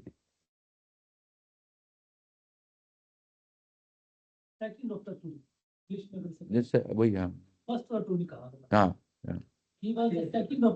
جی جی تو زیادہ ہاں، لیکن نہیں جو اردو، اب اس کی انگلش میں بتا دیتا ہوں، سمجھا دیتا ہوں. ٹرانسلیشن کر کے بعض اوقات وہ چیز نہیں نکلتی. جب ثانی اثنین کہا جاتا ہے تو میں بھی دوسرا ہوں، یہ بھی دوسرا. فرض کیا کہ راسا میرے ساتھ ہیں، میں بھی دوسرا ہوں تو یہ بھی دوسرا ہے. دو میں سے ایک تھا. انگریزی کی طرح نہیں ہے. ہاں وہ ٹرانسلیشن میں بعض اوقات وہ چیز پورا جو شیڈ ہوتا ہے نا وہ بعض اوقات ٹرانسفر نہیں ہوتا. ہاں وہ ٹرانسفر نہیں ہوتا. تو ثانیہ کیونکہ دو میں سے دوسرا یہ عربی کا محاورہ ہے. یعنی اس کا مطلب یہ ہے کہ دونوں انڈیویجول ہیں، محاورتن کہا ہے. دو میں سے نا یہ تو ہے. بھائی بعض اوقات جو ہے نا وہ چیزیں ایسی ہوتی ہیں نا. اچھا اگر آپ نیچے ترجمہ دیکھ لیں تو وہ بھی ایسے کیا گیا ہے کہ وہ صرف دو میں کا دوسرا تھا، دو میں کا دوسرا تھا. ٹھیک ہے نا؟ یہ اردو زبان کا جو ہے نا یہ دو میں کا دوسرا تھا، یہ بھی تھوڑا سا ذرا مشکل ہوتا ہے سر. ہاں یہ بھی ذرا اس کا جو ٹرانسفر ہوتا ہے نا شیڈ وہ نہیں آ پا رہا اس میں. اچھا اچھا، یہ جیسا کہ کہا کہ حضرت ابوبکر صدیق رضی اللہ عنہ کو جو ہے نا بڑا اعزاز دیا ہے قرآن مجید کے، اور جس طرح کی یہ صورتحال ہے، کیونکہ پیچھے تو یہی بات کہی گئی تھی کہ تنے ہاں میں یہ کام کر سکتا تھا، لیکن ساتھ ان کو بھی ساتھ شامل رکھا ہے. تو اس کا ہرگز یہ مطلب نہیں ہے کہ ظاہر رسالت مقام پہ ان کو بھی جو ہے نا کھڑا کر دیا گیا، لیکن ایک اعزاز ہے، عزت و احترام ہے، ایک جو ہے نا پوزیشن اس طرح ان کو رکھی گئی ہے کہ دو بھی سب کو شروع کر ہاں، حق ادا کیا ہے. جی ایسے ہی ہے، ایسے ہی. یعنی یوں کہیں کہ جو ایگزسٹینشیل پرابلم ہے نا، ایگزسٹینشیل میری ذات کو بھی ہو سکتا ہے، کسی شخص کو بھی ہو سکتا ہے، زندگی اور موت کا معاملہ ایگزسٹینشیل پرابلم ہے نا ہمارے انسانوں کے لیے. یعنی اس پوری امت کے لیے اگر کوئی existential problem very first phase جو ہے نا بڑی ارلی سٹیج پہ ہوا ہے، تو وہ یہی ہوا ہے. اس پرابلم کو حل کیا ہے ابوبکر صدیق رضی اللہ عنہ. یعنی پوری امت اس وقت جو ہے نا اگر یہ نہ اٹھتی جس طریقے سے وہ اٹھے ہیں ابوبکر صدیق، اور معاملہ ختم ہو جانا تھا. یہ ایک حقیقت ہے کہ معاملہ ختم ہو جانا تھا. جس طرح کی بغاوتیں اٹھی ہیں اور ان بغاوتوں کو ٹیکل کیا ہے، اس کا مطلب یہ ہے کہ یہ ثانی اسنین جو ہے نا یہ اس مشن کے ساتھ کھڑے ہیں. میری بات سمجھ رہے ہیں نا کہ دیکھیں کہاں سے کہاں جو ہے نا باتیں آپس میں کڑیاں ملتی چلی جاتی ہیں. جب وہ غار میں تھے، غار کا جو ہے نا یہ معاملہ جو ہے نا یہ آپ یاد رکھیں کہ یہ ہم سورہ انفال میں پیچھے پڑھ آئے ہیں کہ ہوا کیا تھا، بلکہ سورہ توبہ میں پیچھے پڑھ آئے ہیں ہوا کیا تھا کہ قتل جو ہے نا کیا جا رہا تھا نبی محترم صلی اللہ علیہ وسلم کو. کلو انڈائریکٹلی یہ باتیں اس طریقے سے تھیں کہ جب انہوں نے بلکہ سورہ انفال میں پیچھے پڑھ آئے ہیں. اچھا، تو یہ فیصلہ انہوں نے کر لیا تھا، اور وہ اس فیصلے کی امپلیمنٹیشن میں نکلے ہیں جس رات پھر جو ہے نا نبی محترم صلی اللہ علیہ وسلم جو ہے نا اپنے گھر سے نکلے ہیں. کیا جو ہے نا جب وہ نکل گئے ہیں تو کیا انہوں نے اپنا یہ فیصلہ واپس لے لیا ہے؟ نہیں لیا. قتل کا ان کا حکم جو ہے نا وہ اسٹینڈنگ پوزیشن تھی اس ان کی آرڈر کی، جو انہوں نے قبائلی سسٹم میں جو ہے نا جو آرڈر دیا تھا. اس کے بعد کہ ان کو معلوم ہو گیا کہ یہاں سے نکل چکے ہیں، پھر انہوں نے اس کے بعد قتل کی پوزیشن کو قائم رکھتے ہوئے کہ ہم نے قتل تو کرنا ہی کرنا ہے، لیکن اب جو ہے نا جو پکڑ کر لائے گا ان کو ہم 100 اونٹ دیں گے. یہ ہمیں سیرت النبی کی کتابوں سے پتہ چل جاتا ہے یا تاریخ سے پتہ چل جاتا ہے. 100 اونٹوں کا اعلان علیحدہ سے ان ایڈیشن ٹو قتل کرنے کا تو جو اپنی جگہ معاملہ ہے نا، اور جو پکڑ کے لائے گا ہم اس کو 100. اس زمانے میں 100 اونٹ جو ہے نا بہت بڑی قیمت ہوتی تھی، بہت بڑی قیمت ہوتی تھی. اور 100 اونٹوں کا اس کے لیے پھر لوگ نکلے ہیں. سراقہ کا آپ واقعہ جانتے ہوں گے. وہ لوگ جو ہے نا وہ صف تلاش کرتے کرتے غار ثور پہنچ گئے تھے. ٹھیک ہے نا، یہ ظاہر ہے کہ یہاں سے بھی کلو مل جاتا ہے اور سیرت النبی کی کتابوں سے بھی جو ہے نا پتہ چل جاتا ہے کہ جو ہے نا وہ لوگ پہنچ گئے تھے، اس مقام پہ پہنچ گئے تھے. لیکن اب جب اس مقام پہ پہنچے ہیں، یقول علی صاحب ہی، وہ اپنے دوسرے میں سے دوسرے کو، یعنی ابو بکر صدیق رضی اللہ عنہ، یہاں پہ صاحب کا لفظ استعمال کیا گیا ہے، اپنے ساتھی کو کہہ رہے تھے لا تحزن ان اللہ معنا، مت ڈرو ہمارے ساتھ ہمارا اللہ ہے. یہ وہی سٹیٹمنٹ ہے جو پیچھے بتائی جا رہی ہے کہ مجھے پیغمبری کے مقام پہ کھڑا کر دیا گیا ہے، مجھے رسالت کے مقام پہ کھڑا کر دیا گیا ہے. یہ میرا مشن مکمل ہو کے رہنا ہے، اس سے پہلے میری جان نہیں جا سکتی. یہ بہت بڑی سٹیٹمنٹ ہے، یہ بہت بڑی سٹیٹمنٹ ہے کہ میری جان نہیں جا سکتی. اللہ نے جو ہے نا اگر مجھے مکہ میں بچائے رکھا اور آپ کو بچائے رکھا، اور یہاں پہ بھی وہ اس چیز کا فیصلہ کرے گا. یعنی اس چیز کی مثال دے کے اب یہ ایک ایکسٹریم مثال ہے، مثال دے کے یہ واضح کیا کہ تم نہیں نکلو گے. کون؟ منافقین. اگر تم نہیں نکلو گے تو اللہ تعالیٰ کی ذات پہلے بھی اپنے پیغمبر کے ساتھ یہ معاملہ کر چکی ہے. یعنی بتانے کا مطلب یہ ہے کہ تنہ تنہا جو ہے نا وہ معاملہ کر کے رہیں گے. یعنی وہاں پہ ان کی زندگی اور موت کا مسئلہ تھا، ایگزسٹینشیل پرابلم تھا، جس میں جن کے ساتھی کہہ رہے تھے کہ اب جو ہے نا ابھی ہم پکڑے گے، ابھی ہم پکڑے گے. اور اس کے بعد اس پیغمبر کے ساتھ جو مکہ والوں نے فیصلہ کر رکھا نا قتل کرنے کا، تو ہو سکتا ہے کہ اس پیغمبر کو قتل کر دیا جائے. اور اس کے جواب میں جو ہے نا یہاں لا تحزن ان اللہ معنا کے الفاظ آئے ہیں. پھر اس وقت کیا ہوا؟ فانزل اللہ سکینتہ، اور اللہ نے اپنی سکینت اتاری ہے. سکینت جو اتاری ہے یہ لفظ کئی جگہوں پہ قرآن مجید میں آتا ہے. یہ میدان بدر میں آتا ہے، یہ احد میں آتا ہے، یہ صلح حدیبیہ کے موقع پہ آتا ہے، یہاں پہ آیا ہے. تو یعنی اور جگہوں پہ بھی ہوگا، یہ تو ظاہر ہے کہ میں نے جو مجھے اگزامپل یاد ہیں یہاں پہ یہ لفظ آیا ہے کہ میں نے سکینت اتاری ہے. سکینت کیا چیز ہوتی ہے؟ سکینت یہ ہوتی ہے کہ اس میں اللہ تعالیٰ کی ذات پر ڈانپ لیتی اہل ایمان کو. یہ سکینت جو ہے نا یہ اللہ کے رسول نبیوں کے زمانے میں رسولوں کے ساتھ یہ خاص معاملہ ہوتا ہے، کوئی بھی شخص جو ہے نا اس کے بعد اللہ کے رسول پہ ہاتھ نہیں ڈال سکتا، اللہ کے رسول پہ ہاتھ نہیں ڈال سکتا۔ ہوتا کیا ہے کہ جب فرعون نے ایک سٹیج پہ فیصلہ کر لیا کہ میں موسیٰ کو ختم کر دوں گا، جس طرح کسی شخص کو بھی اٹھ کے جو ہے نا وہ قتل کر سکتا تھا، یعنی فرعون تھا نا، قتل کر سکتا تھا، ایک سٹیج پہ اس نے فیصلہ کر لیا کہ موسیٰ کا میں جو ہے نا ختم کر دوں گا، اور پھر اس نے ہاتھ ڈالنے کی کوشش کی، یعنی آگے بار کرنے کی کوشش کی۔ تو حضرت موسیٰ علیہ السلام کے آگے چل کے ہم پڑھیں گے کہ پیچھے ہٹو، میں اللہ کی پناہ میں کھڑا ہوں، مجھے تم جو ہے نا ایک بال بھی بیکا نہیں کر سکتے۔ تو یہی صورتحال یہاں پہ ہے کہ اللہ نے پھر جو ہے نا وہ سکینت نازل کی۔ یہ جو غزوہ حنین پیچھے ہوا ہے تو وہ بھی سکینت والا معاملہ ہے، جو بدر میں معاملہ ہوا یا غزوہ احد میں ہوا کہ اللہ نے سکینت اتاری، یعنی ڈھانپ لیا اور مسلمانوں کو اس پوزیشن میں لے آیا کہ جس میں اب جو ہے نا 7 فرشتے کھڑے ہو جاتے ہیں، وہ معاملہ جو ہے نا حالات بدل جاتے ہیں، رخ بدل جاتا ہے، وہ صورتحال نہیں رہ جاتی کہ جو عام حالات میں دنیا داری کے معاملات میں ہوتی رہتی ہے۔ تو یہاں پہ جب سکینت اتاری ہے تو اس کے ساتھ کہا وَأَيَّدَهُ بِجُنُودٍ لَمْ تَرَوْهَا، اور ایسے جو ہے نا لشکروں کے ساتھ یعنی اللہ کی مدد پہنچی ہے جس کو تم نہیں دیکھ سکتے، یعنی فرشتے اتارے ہیں۔ اس کے بعد وَجَعَلَ كَلِمَةَ الَّذِينَ كَفَرُوا السُّفْلَىٰ، اور جو مشرکین تھے ان کے کلمے کو سفلا کر دیا، یعنی پست کر دیا، نیچے لے آیا گیا۔ کلمۃ اللہ، اور اللہ کا کلمہ ہے جو ہمیشہ علیا رہتا ہے، ہمیشہ اوپر رہتا ہے، ہمیشہ اوپر رہتا ہے۔ واللہ عزیز حکیم، اور اللہ تعالیٰ کی ذات جو ہے وہ عزیز ہے۔ یہاں پھر جو ہے نا اللہ کی صفات کا حوالہ آ گیا ہے۔ عزیز کا مطلب یہ ہوتا ہے کہ انوینسیبل، کیا چیز ہوتی ہے کہ جس کو کبھی آپ ڈیفیٹ کر ہی نہیں سکتے، جس کو آپ ڈیفیٹ کر ہی نہیں سکتے۔ یعنی 2 فریق ہیں، ہوتا ہے نا کہ ایک فریق ہمیشہ ایسا فریق ہوتا ہے، میں ایگزامپل دے رہا ہوں، کہ جس کو شکست نہیں دی جا سکتی، شکست نہیں دی جا سکتی، آپ بھلے جو بھی جو ہے نا پینترا بدل کے آ جائیں، شکست نہیں دی جا سکتی، اس کے لیے عزیز کا لفظ آتا ہے۔ تو عزیز کا مطلب یہ ہے کہ ایسا جو ہے نا اللہ تعالیٰ کی ذات ہے۔ نیچے اگر ترجمہ دیکھیں تو خدا اس کے اللہ زبردست ہے، زبردست بعض اوقات شیڈ نہیں نکلتا، اس کا معنی ہمارے معنوں میں ذہنوں میں نہیں بیٹھتا۔ زبردست کہنے کا کیا مطلب ہوتا ہے؟ یہ تو ہم ویسے ہی محاورتاً کہہ دیتے ہیں کہ فلاں چیز زبردست ہے، تو وہ چیز جو ہے نا نہیں بیٹھتی جب تک اس کو کھولا نہ جائے۔ ہاں جی، اس کی ڈیپتھ جو ہے نا آپ کے قبضے میں نہیں آتی۔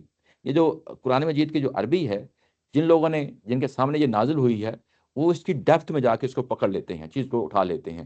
اب ہمارے پاس وہ الفاظ نہیں ہیں اس کا ترجمہ کرنے کے، ہم 1000 بھی ترجمہ کر لیں گے وہ شیڈ ہمارے ذہنوں میں بیٹھتا نہیں ہے۔ تو عزیز کا مطلب یہ ہے کہ ایسی ذات ہے کہ جس کا مقابلہ نہیں کیا جا سکتا، جس کو ڈیفیٹ نہیں کیا جا سکتا۔ تو یہاں پہ وہی معاملہ ہے کہ اللہ نے یہ پلاننگ کر کے اپنے رسول کو یہاں اس مقام تک پہنچایا ہے، اور یہ جو بات کہی ہے نا کہ اپنے کلمے کو ہمیشہ بلند رکھا ہے، یہ اصل میں پوری کی پوری سٹوری سنا دی ہے۔ یہ واقعہ جو ہے نا یہ صرف وہاں غار ثور کا نہیں رہ گیا، یوں ہی یہ کہا کہ ایدہ بجنود لم تروہا، تو یہ پوری ہسٹری بیان کر دی ہے۔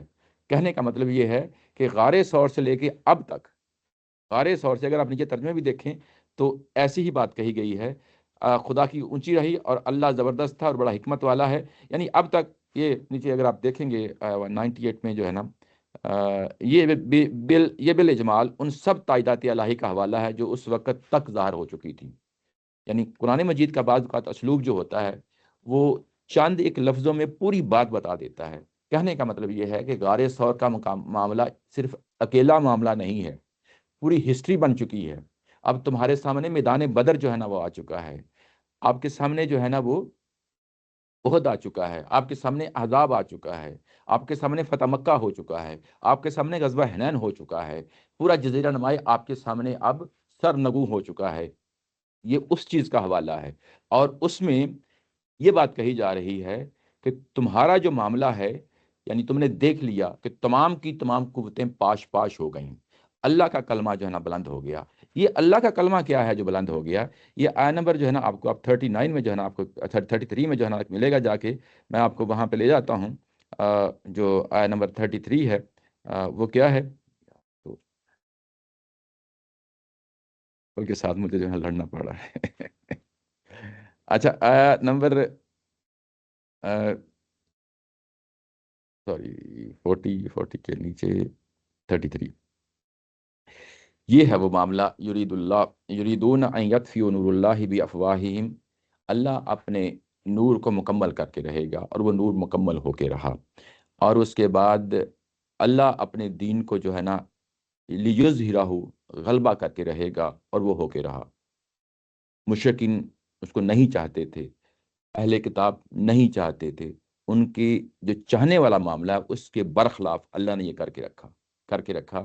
یہاں پہ یہ جو آیت نمبر 33 ہے، کیونکہ کنٹیکسٹ میں بات آئی ہے، جو پیچھے بات کہی جا چکی ہے اسی چیز کا جو ہے نا حوالہ ہے یہاں پہ آیت نمبر 40 میں، وہ آ کے بتایا گیا ہے کہ تم نے دیکھ لیا، سب کچھ یہ ہو گیا ہے، یعنی اب بھی تم تردد میں شکار ہو، کیا تم اب بھی جو ہے نا جہاد کے لیے نہیں نکلو گے؟ اب یہ جہاد جو ہے یہ اب جزیرہ نما عرب سے باہر ہو رہا ہے، اور انڈائریکٹلی جو بات آیت نمبر 33 میں کہی گئی تھی وہ یہاں پہ انڈائریکٹلی بات کہی گئی ہے، یعنی گویا کہ یہ جہاد بھی اسی کی ایکسٹینشن ہے، یہ جہاد بھی اسی کی ایکسٹینشن ہے۔ یہی قرآن کے جو ہے نا کلوز ہیں، یہاں پہ براہ راست بات نہیں کہی جا رہی، کلو سوری یعنی یہ جو بات کہی جا رہی ہے یہاں پہ اس طرح کا معاملہ نہیں ہو رہا جس طرح مشرکین عرب کے ساتھ معاملہ ہوا، وہاں ان کا ایک ایریا ڈیفائن کر دیا گیا، اور ایسے ہی اہل کتاب کے ساتھ کیا ہوا، ان کو ایک قوم ڈیفائن کر دی گئی، اور وہ قوم کون سی ہے؟ اہل کتاب ہیں، لیکن وہ بھی جزیرہ نما عرب ہی کے ہیں۔ بات واضح ہو گئی نا الیاس صاحب؟ لیکن یہاں پہ یہ جو بات ہے، کیونکہ اب تبوک تو یہ جو ابھی جو جہاد ابھارا جا رہا ہے، جہاد کے لیے ابھارا جا رہا ہے، یہ تبوک کے لیے ابھارا جا رہا ہے۔ تبوک جو ہے نا یہ اب کن لوگوں کے ساتھ لڑنا ہے؟ یہ اب جزیرہ نما عرب سے باہر کے لوگوں سے لڑنا ہے، جزیرہ نما عرب کے باہر کے لوگوں سے لڑنا ہے، لیکن جو دلائل دیے جا رہے ہیں وہ وہی دلائل دیے جا رہے ہیں جو رسول کے ساتھ خاص ہوتے ہیں۔ تو یہاں پہ جو دلائل دیے ہیں کہ اللہ نے اپنا کلمہ بلند رکھا، اور اس کے مقابلے میں جو مقابل میں کے لوگ تھے، جو ان کا بھی ہدف تھا وہ ہمیشہ پست ہو کے رہا، نیچے ہو کے رہا۔ یہ آیت نمبر 33 کا جو ہے نا حوالہ ہے، اوپر جو ہے نا ظاہر ہے اسی کنٹیکسٹ میں بات آئی تھی نا، تو اسی کا حوالہ ہے، لیکن یہ اب جزیرہ نما عرب کے باہر ہو رہا ہے، جہاد کے لیے ابھارا جا رہا ہے۔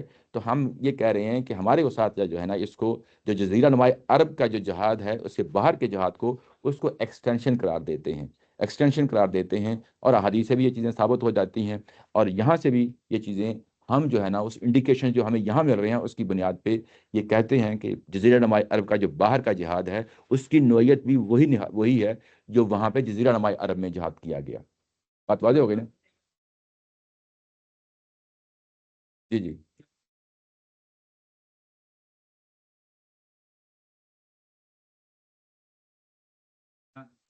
جی جی اس کے بعد وہ کہہ رہے ہیں کہ اچھا ان کی کوئی باتیں بیان کر دی کہ وہ یہ غلط چیزیں کر رہے ہیں، جی اس کے بعد آگے جا کے اللہ تعالیٰ کہہ رہے ہیں کہ نفیر عام ہے۔ جی تو ان ساری چیزوں کے اندر ہم غزوہ تبوک کو کیسے اندر لا رہے ہیں؟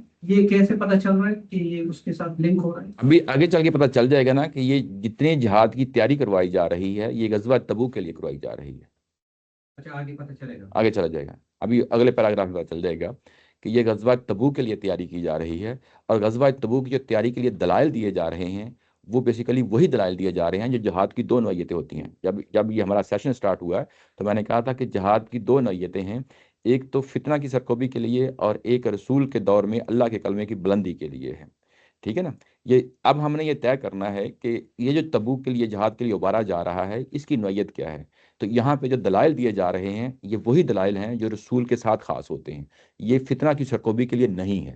یہ بات تھی۔ اگر آپ یہ بات کہتے ہیں نا تبوک کے لیے کہا جائے تو میں بھی سمجھ رہا ہوں جنرل اسٹیٹمنٹ ہے جو ہاں پوری صورت کی جی جی جی جی ہاں جی جی کہ تم نے نکلنا ہے اور کافروں کی اب خیر نہیں ہے، ایسے ہی ہے، ایسے ہی۔ اور انہوں نے پچھلی آیت تھی وہ بھی یہی کہہ رہی تھی کہ انہوں نے 4 مہینے جو تھے اس میں بدل بھی کر دیا۔ جی جی اس سے مجھے لگا کہ واقعی پرابلم جو ہے وہ ہر ان کے مہینوں کا بھی چل رہا ہے ابھی تک، جی جی کہ لوگوں نے ہاں وہ ہوتی ہے یہ صورتحال۔ تو وہ کا بالکل ذہن میں نہیں آیا تھا، لیکن اگر آپ کہہ رہے ہیں تو اگلے پیراگراف میں اصل یہی چیز ہے، اگلے پیراگراف میں یہی چیز ہے۔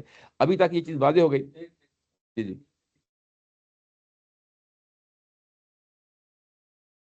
جی جی یہ پروٹیکشن جو رسول کا ساتھی ہوتا ہے اس کو بھی حاصل ہوتی ہے، صرف رسول کو حاصل ہوتی ہے؟ کیونکہ رسول کے لیے خاص ہے، رسول کے لیے خاص ہے، لیکن ساتھ ابوبکر صدیق کو ساتھ ملا کے کہا ہے۔ میری بات سمجھ، وہ عزازن کہا ہے، وہ عزازن کہا ہے، اور پیغمبر نے کہا کہ کیونکہ میں محفوظ ہوں تم بھی محفوظ ہو. اس میں جو فنزلہ سکینہ تو علیہ ہے نا، ہاں میں وہاں پہ صرف سوچا تھا میں نے کہ علیہ کیوں نہیں آیا؟ سکینہ تہو، سکینہ تہو. ہاں نہیں علیہ ہی سنگھ. ہاں ہاں یہ درست کہا ہے. وہاں پہ پھر کہتے یہ بڑا اچھا پوائنٹ پکڑا ہے، یہ بڑا اچھا پوائنٹ پکڑا ہے. رسول فوکس اس پر سکینہ نازل ہو رہی، وہ پھر لوگوں کو جزاک اللہ. طاہر صاحب نے اچھا پوائنٹ نکالا جی. یہ میرے ذہن میں نہیں تھا، میرے ذہن میں نہیں تھا. بات کی ہے تو میں نے کہا جیسے ہی آپ لیکن ہاں جی مجھے یہ سمجھ آیا اس سے. اچھا اصل میں جو بات میں نے پڑھی، میں نے ظاہر ہے کہ میں پڑھ کے آیا تھا، میرے ذہن میں تو وہی بات تھی. لیکن یہ علیہ ہی ہے نا، علیہ ہی وَأَيَّدَهُ ہو، یہ یہاں پھر رسول کو یعنی مخاطب کر لیا ہے. اور اس کے بعد ہاں یہ دو جگہ ہو آیا نا، پروناؤن دو جگہ پہ آ گیا. ہاں ٹھیک ہے نا. یعنی اصل میں جو پیچھے بات کہی گئی تھی نا کہ تم اس رسول کا ساتھ نہیں بھی دو گے تو رسول اکیلا تنہا بھی یہ کام کر لے گا، وہ یہاں پہ آ کے کھول دیا ہے رسول کو. اصل ایگزیکٹلی ایسے ہی ایسے ہی یہ چیز واضح ہو گئی. اچھا یہاں پہ اگلا پیراگراف شروع کرنے سے پہلے اس میں دو تین چیزیں ہیں، میں چاہتا ہوں کہ وہ بھی ظاہر ہے کہ ہم جب پڑھتے ہیں تو اس میں کچھ چیزیں شیڈز آتے ہیں، تو میں چاہتا ہوں کہ اس کو مس کر کے یعنی چھوڑ کے نہ میں جاؤں، اس کو بھی آپ لوگوں کے سامنے رکھ دوں. یہاں پہ ایک خاص لفظ آیا تھا وہ الا تنصروہ. یہ ایک بڑی اہم چیز ہے، بڑی اہم چیز ہے کہ تم مدد نہیں کرو گے، رسول کی مدد نہیں کرو گے. قرآن مجید کے اندر بے شمار مثالیں پڑھی ہیں، میں دو تین مثالیں جو ہے نا آپ کے سامنے رکھتا ہوں جو اس جگہ کے حوالے سے بڑی ریلیونٹ ہیں. وہ کیا ہے؟ حضرت عیسیٰ علیہ السلام کے ساتھ مسئلہ ہوا ہے آخری مرحلے پہ. جو مسئلہ ہوا ہے وہاں پہ ان کو معلوم ہو گیا ہے کہ جو ہے نا میری اس دعوت کا آخری مرحلہ آ گیا ہے اور اللہ تعالیٰ کی ذات نے اب وہ معاملہ کر دینا ہے. رسولوں کو احساس ہو جاتا ہے، یہ نبی محترم صلی اللہ علیہ وسلم کو بھی احساس ہو گیا تھا کہ اب میری قوم کا جو ہے نا مرحلہ آ گیا ہے. یہ ہم پڑھیں گے جا کے سورہ اس میں بنی اسرائیل میں جا کے پڑھیں گے، وہاں پہ انڈیکیشن مل گیا ہے کہ تمہاری قوم کے ساتھ اب کسی وقت بھی عذاب آ ہی جاتا ہے. مکہ میں کہ کسی وقت عذاب آیا ہی جاتا ہے ان پہ، اور معلوم ہو گیا کہ اب میری قوم کا معاملہ جو ہے نا ختم ہونے والا ہے. ایسا ہی معاملہ جو ہے نا عیسیٰ علیہ السلام کے ساتھ ہوا ہے. فلما احسا، ان کو بھی محسوس ہونا شروع ہو گیا تھا میری قوم کے ساتھ اب وہ معاملہ ہونے والا ہے جو رسولوں کے ساتھ خاص ہو جاتا ہے. تو انہوں نے پھر کیا کہا؟ اپنے لوگوں کو، ساتھیوں کو بلایا. کالا من انصاری اللہ، کون ہے جو میرا ساتھی بنتا ہے؟ کون ہے جو میرا ساتھی بنتا ہے؟ تو اصل میں ابوبکر صدیق جو ہے نا انصاری بن کے اٹھے ہیں، یہاں انصاری بن کے اٹھے ہیں. دوسرا جو ہے کہ ہم مدینہ کے لوگوں کو انصار کیوں کہتے ہیں؟ وہ بھی قرآن مجید کی آیات ہیں. من انصاری اللہ، وہ آگے لب کے انصار کی جگہ پہ، انصار کی جگہ پہ کھڑے ہو گئے ہیں. مدینہ کے لوگ، مدینہ کے لوگ کھڑے ہو گئے ہیں اور پیغمبر کا ہر مرحلے پہ ساتھ دیا ہے. اور یہ جو ساتھ دیا جاتا ہے، یہ پیغمبر اس وقت لوگوں کو پکارتے ہیں کہ میرا تو معاملہ اب ہونے والا ہے، یعنی اللہ کی طرف سے عذاب آ ہی جاتا ہے، لیکن میرے اس مرحلے میں میرا ساتھ کون دینے والا ہے؟ میرے ساتھ آ جاؤ، میرے ساتھ آ جاؤ. بڑا کریٹیکل مرحلہ ہوتا ہے. تو یہاں پہ وہی پکار ہے جو ہمیں یہاں پہ نظر آ رہی ہے کہ اللہ تنصروہ، آ جاؤ. جی جی یہاں رسول اللہ صلی اللہ علیہ وسلم ہے، جی جی تو یہاں ایک رسول ہے اور دوسرا اس کا انصاری ہے. انصاری ہے. جی جی اور جب آپ نے وہ آیت کوٹ کی تھی وہ آل ابراہیم و آل عمران، تو پھر وہاں پر رسول کے ساتھ ایک امت ہے جو مہاجرین ہے، جی جی تو وہ ایک یونٹ بن جاتا ہے، اور پھر مدینہ کے انصار ان کے ساتھ انصار بن جاتے جی جی. اور وہ پھر اس کے بعد جب وہ نکلتے ہیں تو وہ سارے کے سارے انصار ہوتے ہیں، خواہ وہ مہاجرین ہوں یا انصار ہوں. جس طرح عیسیٰ علیہ السلام، وہ تو ایسے ہی ہے، ایسے ہی نہیں یعنی وہ پورے کے پورے خواہ وہ انصار ہوں یا جو ہے نا مہاجرین ہوں، وہ امت کا حصہ ہوتے ہیں، امت کا حصہ ہوتے ہیں. یعنی وہ انصار ہی کی جگہ پہ کھڑے ہوتے ہیں، مہاجرین ہوں یا جو ہے نا. لیکن ہم نے ان کو ڈسٹنگوش کرنے کے لیے مدینہ کے لوگوں کو ہم مہاجر یعنی انصار کے نام دے دیتے ہیں. خواہ وہ ایکس وائی زیڈ کوئی بھی کھڑا ہوتا ہے، وہ انصار ہی کی جگہ پہ کھڑا ہوتا ہے.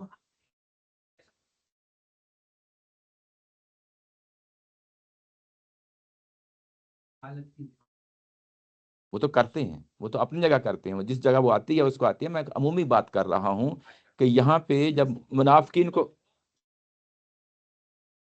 جی معافی کریں گے تو سارے انصار کو ہم نے اس ملک کے سامنے وہ بھی تو ایمان لے کے آئے ہیں، جی ان کو بھی مخاطب کیا جا رہا ہے. وہ کہہ رہے ہیں کہ پرائمریلی ان کو دی گئی تھی، انصار نے پھر بعد میں ان کے ساتھ کھڑے ہو گئے نا، کھڑے ہوتے ہیں. یہ تو تورات میں بھی ذکر ہے، قرآن میں. جی جی انہوں نے پیغام بتایا جی جی کہ مہاجرین کو اس لیے کہا گیا کہ انہوں نے اپنے گھر بار چھوڑے، جی جی تو مہاجرین کہہ دیا گیا ان کا درجہ اوپر کھڑا. قرآن میں آیا گیا کہ ان کا جی درجہ اوپر ہے جی باقیوں سے. جی جی لیکن اگر ہم یہ سوچیں اس کا مطلب یہ ہوگا کہ وہ رسالت کے اندر وہ شامل ہے اور باقی انصار شامل نہیں ہے، تو وہ سمجھ میں آ رہا ہے دونوں نہیں. وہ دو میرا خیال ہے وہ جس کنٹیکسٹ میں آئے گی نا اس کنٹیکسٹ میں دیکھ لیں گے. وہ یہاں پہ پھر گڑبڑ ہو جاتی ہے، وہ گڑبڑ ہو جاتی ہے. جی جی جہاں پر رسول اور صحابی کو مل کر کوئی یونٹ بن رہا ہے، انصار اور نہیں، وہ یہاں پہ فرق نہیں کرنا چاہیے. نہیں، وہ فرق نہیں کرنا چاہیے. جب آل ابراہیم آتا ہے نا، آل ابراہیم آتے ہیں تو ہم جب درود ابراہیمی پڑھتے ہیں کیا پڑھتے ہیں؟ اللہم صلی علی محمد وعلی آل محمد پڑھتے ہیں نا. ایسے ہی ابراہیم اور ابراہیم علیہ السلام کی اولاد کے لیے جو ہے نا اگلا جملہ جب بولتے ہیں تو اس کے اندر آل ابراہیم کا مطلب یہ ہے کہ وہ تمام کے تمام لوگ جو ابراہیم علیہ السلام کے ماننے والے ہیں.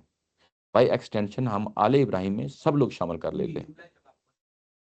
جی جی میں یہ کہہ رہا ہوں کہ اس جملے سے پہلے کی جو جی جی اس کو جب وہ اصل میں ذمہ داری ہے، کیونکہ وہ میرے پاس یہ ذمہ داری نہیں کہ میں سمجھ رہا ہوں آپ کی جو بات کہہ رہے ہیں، وہ سمجھ رہا ہوں کہ اصل ذمہ داری جو ہے وہ اصل میں آل ابراہیم جو اس کی ضروریت میں سے ہیں. یہ قرآن مجید نے بعض جگہوں پہ اشارے دیے ہیں. اصل ذمہ داری یہاں پہ قریش یا بنی اسماعیل ہی کی ہے. لیکن جو ساتھ کھڑے ہو جاتے ہیں کیا ہم ان کو ایکسکلوڈ کریں؟ نہیں کھڑے کریں ان کو. ہاں یہی ہاں تو اس وہ ثانی اسدین ہی ہے، جی اللہ صلی اللہ علیہ وسلم کے ساتھ ثانی کے طور پر کھڑے ہیں، جی جی لیکن اللہ تعالیٰ کی سکینت صرف رسول اللہ صلی اللہ علیہ وسلم پر نازل ایسے ہی ایسے ہی ہے. تو وہاں پر بھی یونٹ اصل میں انصار نہیں ہے بلکہ مہاجرین ہے جو رسول اللہ صلی اللہ علیہ وسلم کے ساتھ کھڑے. کس لحاظ سے؟ اس کمپیریزن میں بھی، قوموں کی کمپیریزن میں بھی میرا خیال ہے اس کو اتنی باریکی کے ساتھ دیکھنے سے جو میرا خیال تھوڑی پیچیدگی پیدا ہو گئی ابھی. نہیں، میں سمجھتا ہوں جو آپ بات کر رہے ہیں وہ سمجھتا ہوں، ہاں، لیکن وہ اس کو اس ساری چیز کو جب اس کے ساتھ ریلیٹ کرنے تو میرا خیال ہے تو تھوڑی گنجلک پیدا ہو جاتی ہے، اس سے تھوڑا سا اوائڈ کریں. اچھا، یہاں پہ اصل میں یہ کہ رسول کے ساتھ کھڑے ہونا ہے، اور اس کی اگزامپل میں نے کون سی دی وہاں سے، یعنی حضرت عیسیٰ علیہ السلام کی دی. اچھا، اس کے بعد ایک اور پہلو ہے جو رسول کے ساتھ کھڑے ہونے کا ہے، وہ بھی بڑا خوبصورت ہے. یہ سورہ جو ہے نا یہ ہے ہمارے پاس سورہ آل عمران، اور اس میں وہ بھی جو سے پہلے ہم نے دی تھی وہ بھی آل عمران کی تھی، عیسیٰ علیہ السلام کی. یہاں پہ بنی اسرائیل کو کہا گیا ہے کہ تم سے عہد معاہدہ تمہارے نبیوں کے ذریعے سے لیا گیا تھا کہ جب وہ رسول آئے جو آخر میں آنا ہے، اس کو کتاب اور حکمت دی جائے. ثم جاءکم رسول مصدق لما معکم، جب وہ رسول آ جائے لا تؤمنن، تم لازمی طور پہ ان پہ ایمان لاؤ گے، ولا تنصرنہم، اور لازمی طور پہ اس کی نصرت میں نکلو گے. تو آپ نے کہا تھا کہ مزید تھوڑا سا مہاجرین بھی اصل میں انصار ہی ہیں. وہ ایسے ہی ہے، ایسے ہی ہے. پہلے انصار میرا خیال ہے یہ جو ڈسکشن ہے نا یہ میں آپ سے نہیں میں اس کو اوائڈ کرنا چاہ رہا ہوں.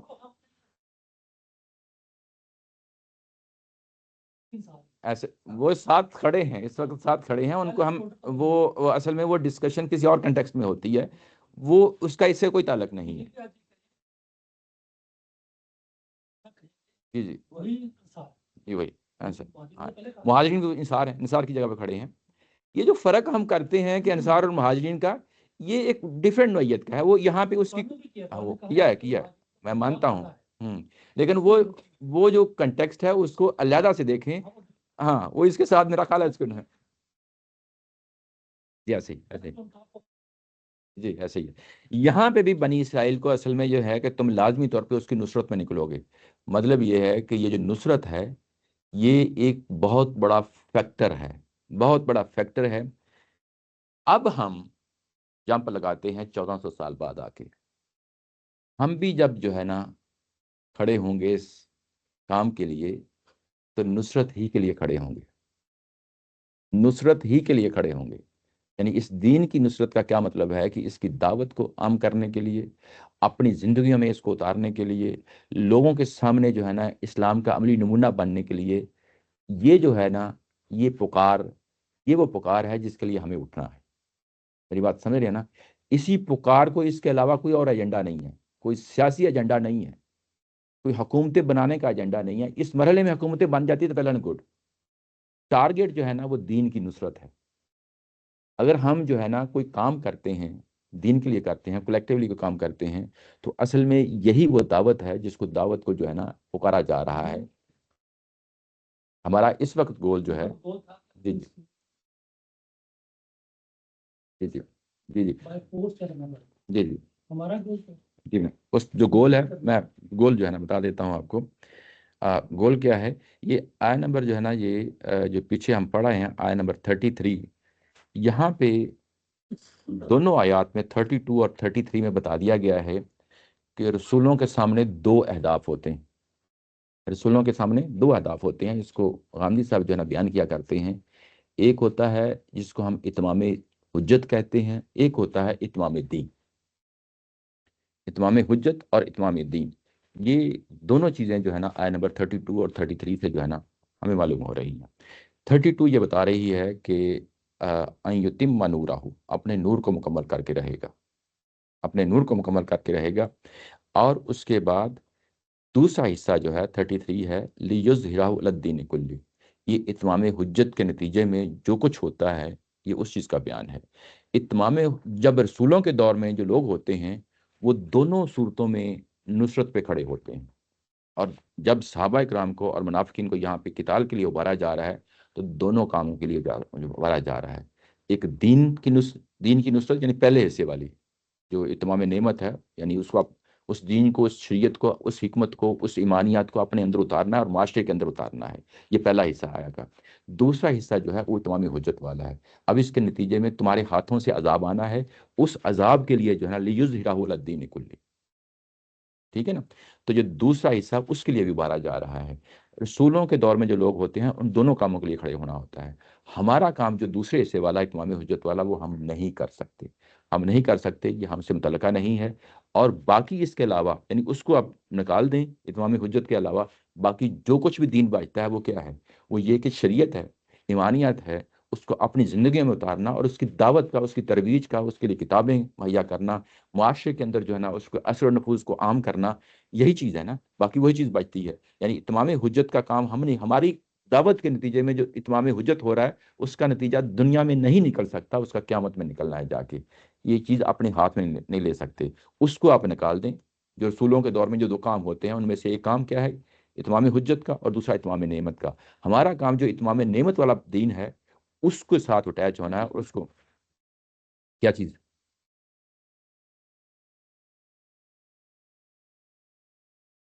میں تو میں تو ویسے ہی جو ہے نا بتا رہا ہوں کہ کیا جو اس آیت، یہ جو آیات ہیں جن کو ہم یہ کہہ رہے ہیں کہ اللہ کے رسول کی مدد کے لیے نکلو، اگر ہم سے بھی کوئی ریلیٹ ہوتی ہے تو اس پہلو سے ریلیٹ ہوتی ہے. میں بائی ایکسٹینشن کہہ رہا ہوں. اس آیت کے اندر جو ہے نا اگر آپ کہیں گے تو وہ تو ظاہر ہے کہ وہ چیز تو نہیں ہے، وہ تو چیز نہیں ہے.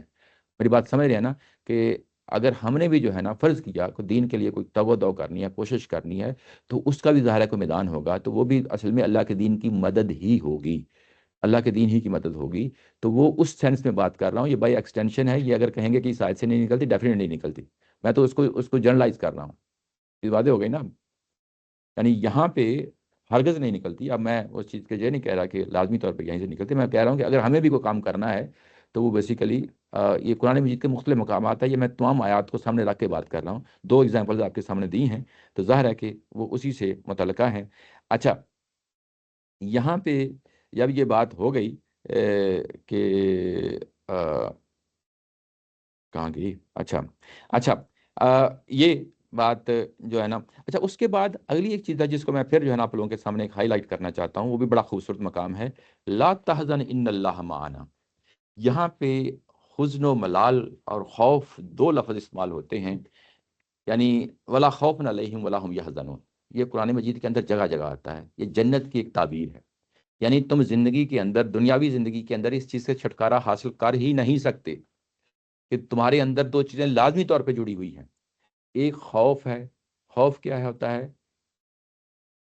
خوف ہوتا ہے جو آنے والے حالات ہوتے ہیں اس کے بارے میں آپ ڈرے اور سہمے رہتے ہیں کہ میرے ساتھ روزانہ کا معاملہ ہے، کاروبار کا معاملہ ہے، جاب کا معاملہ ہے، بچوں کا معاملہ ہے، مستقبل میں کیا مسائل ہیں، ہم ہر وقت جو ہے نا اسی تگو سے باہر نکل ہی نہیں سکتے، اور جو واقعہ ہو جاتا ہے اس پہ پشیمانی ہوتی ہے، اسی کو جو ہے نا حزن کہا جاتا ہے، ٹھیک ہے نا؟ تو یہ کہ غم جو ہے نا کسی چیز کا وہ انسان کو کھائے رکھتا ہے، ماضی کے جو ہے نا پچھتاوے ہیں اور آندہ آنے والے جو خوف ہیں، انسانوں کو جو ہے نا یہ دو بیماریاں ہر وقت لاحق، بیماریاں کہہ لیں یا جو بھی کہہ لیں ان کو، ہر وقت لاحق ہوتی ہیں۔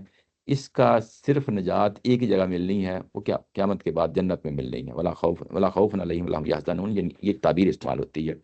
دنیا کے اندر پیغمبر کے ساتھ بھی یہ حزن و ملال لگا ہوتا، خوف لگا ہوتا ہے۔ یہ بات جی اگر انہوں نے یہاں پہ خوف کا لفظ کیا mental health history، یہ حزن، مطلب ہے کہ وہ لوگ خوفزدہ نہیں تھے، جی جی وہ شاید پریشان تھے کہ ہم نے پتہ نہیں حالات کے ڈکلیئر نہیں کیا، موجود یعنی کہ وہ ڈرے نہیں تھے اس وجہ سے، جی وہ صرف ان کو ملال تھا، جی یا وہ پچھتا رہے تھے پتہ نہیں غار میں آ گئے، جی جی صحیح فیصلہ کیا ہے کہ نہیں۔ جو حالات کے جو بھی جس کے سامنے آپ جس کے آپ سامنا کر رہے ہیں نا، اس کے جو بھی پریشر آپ کے اوپر آتا ہے اس کو حزن کہتے ہیں، یا ماضی یا ماضی کا ہو، ماضی اور حال کا، وہ ڈرے نہیں، ڈرے نہیں۔ اچھا اچھا میں آپ کو اب دو مثالیں دیتا ہوں، یہ جگہ جگہ اس کی مثالیں بکھری پڑی ہیں، میں دو آپ کو مثالیں دیتا ہوں، بڑی مزے کی ہیں، بڑے مزے کی ہیں۔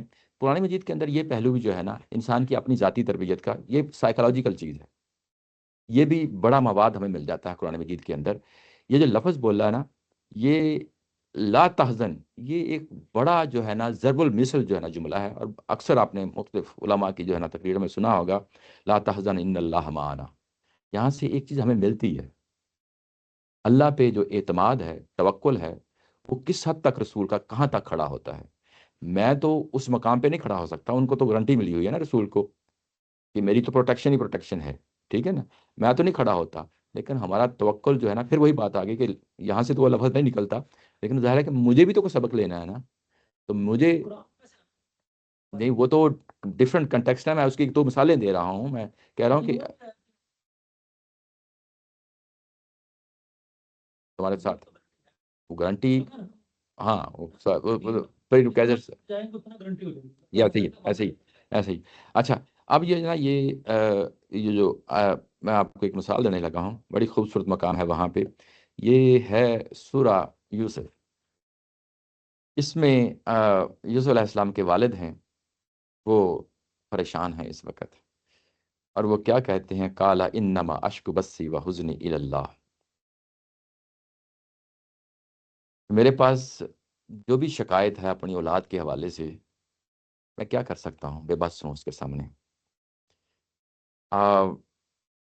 میں کچھ پریشانیاں ہیں مجھے لگی ہوئی اس وقت، اور کچھ غم ہیں جو مجھے اس وقت لگے ہوئے ہیں، اس کی شکایت میں اپنے رب سے ہی کرتا ہوں۔ یہ ایک عام آدمی کا جو ہے نا یہ معاملہ ہے، یعنی پیغمبر عام آدمی نہیں ہے، لیکن یہ معاملہ میرے اور آپ کے ساتھ بھی جڑا ہوا ہے، یعنی دعا کے جو الفاظ ہیں یہ عام آدمی کی وہ بن جاتے ہیں، اور یہاں پہ بھی لفظ حزنی آ گیا ہے، ٹھیک ہے نا؟ اچھا اس کے بعد ایک اور جگہ خوبصورت مثال ہے، میں آپ کے یعنی دیتا ہوں، شکایت کرنا، شکایت کا لفظ نہیں، سوال کرنے کے معنی میں آتا ہے، عربی زبان کا جو شکایت ہے وہ بعض کا سوال کرنے کے معنی میں بھی ہوتا ہے، اردو میں جب شکایت آتا ہے اس کو نیگیٹو کنوٹیشن زیادہ ہوتی ہے۔ اچھا اس کے بعد اگلا جو ہے نا وہ ایک ہی لفظ ہے، ہاں جب شکوہ آتا ہے نا اردو زبان میں تو یہ ایک سیم لفظ ہے، شکایت، شکوہ اور اشکو یہ ایک ہی لفظ ہے، جب اردو میں آتا ہے نا تو اس کا عمومی طور پہ نیگیٹو کنوٹیشن اس کی زیادہ ہے، نفرت کی تھی، ہاں نفرت، ہاں تو میں نے کہا نفرت کا لفظ یہاں پہ بڑا پازیٹیو معنی میں ہے، ہاں نکلو، ہاں کہ نفری بھی، ہاں نفری بھی، ہم نے اردو میں اس کو نفرت کہہ کے تو بالکل نیگیٹو کر دیا، نیگیٹو کر دیا۔ اصل جب آپ لفظ کو اس کے کنٹیکسٹ میں بولتے ہیں نا تو وہاں سے پتہ چلتا ہے کہ نیگیٹو ہے یا پازیٹیو ہے۔ جس طرح لفظ ذلیل ہے، میں نے اس کی عمومی مثال دیتا ہوتا ہوں، عربی زبان میں اس کا ہرگز معنی ذلیل نہیں ہوتا جو اردو زبان میں، اردو زبان میں تو آگے اس کو بالکل ہی ذلیل کر دیا گیا ہے جو ہاں یعنی عربی زبان میں جب ذلیل لفظ بولتے ہیں تو اس کا مطلب یہ ہوتا ہے کہ آپ معاشی طور پہ یا آپ جنگی لحاظ سے کمزور جگہ پہ کھڑے ہیں، کمزور جگہ پہ کھڑے ہیں، اس کو ذلیل کہا گیا ہے، یا ہمبل جگہ پہ کھڑے ہیں، اس کے لیے بھی یہ لفظ آ جاتا ہے۔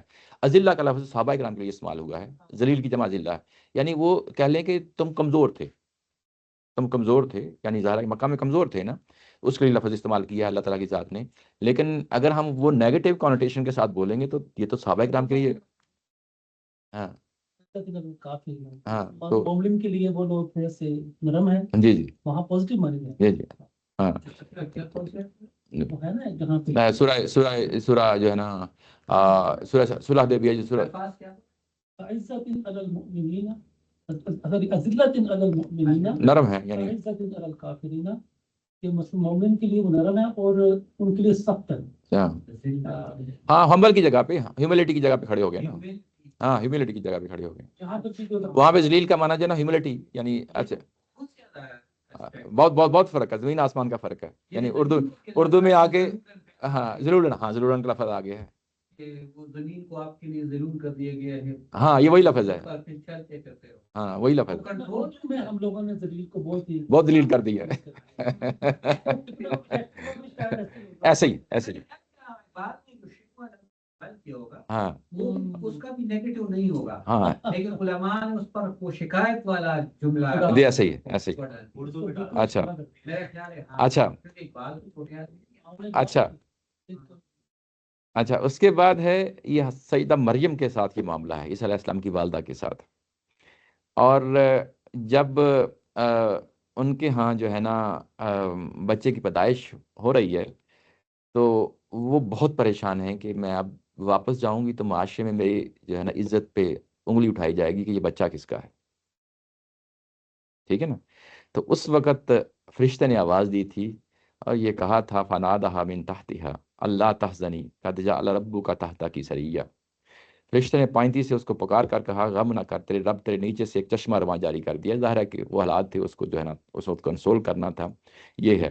اور اس کے بعد اور بھی بہت ساری مثالیں ہیں، ایک اور میرے ذہن میں آ رہی ہے، اس حضرت موسیٰ علیہ السلام کی والدہ کے ساتھ معاملہ ہو گیا ہے، اور جب یہ معاملہ ہو گیا ہے کہ موسیٰ علیہ السلام کو پانی میں بہا دیا گیا ہے، یہ حکم ہوا کہ جو ہے نا پانی میں بہا دیا جائے اور اس کے بعد میں اس کی حفاظت کروں گا، اور وہاں پہ بھی یہی لفظ استعمال کہے گئے ہیں کہ غم نہ خا، میں اس کے ساتھ جو ہے نا معاملہ ایسے کرتا ہوں کروں گا کہ تمہارے جو ہے نا وہ، پھر اس کے بعد ان کی بہن نکلی ہیں، قرآن مجید نے اس کا بھی ذکر کیا ہے کہ جس طرف جو ہے نا وہ گئی ہے، وہ جو جس میں جو ہے نا ڈال کے پانی میں بہایا گیا ہے تو وہ پیچھے پیچھے گئی ہیں، اور وہ آگے چل کے جو ہے نا فرعون کے خاندان والوں نے اس کو اٹھا لیا ہے، اور وہ بہن گئی ہیں وہاں پہنچی ہیں، اور وہاں جا کے جو ہے نا وہاں آپس میں باتیں ہو رہی ہیں کہ بچہ کس کا ہو سکتا ہے، کس کا ہو سکتا ہے، انہوں نے اون کر لیا کہ ہم اس کو اپنے گھر میں پالیں گے، پوسیں گے، اس کو بڑا کریں گے۔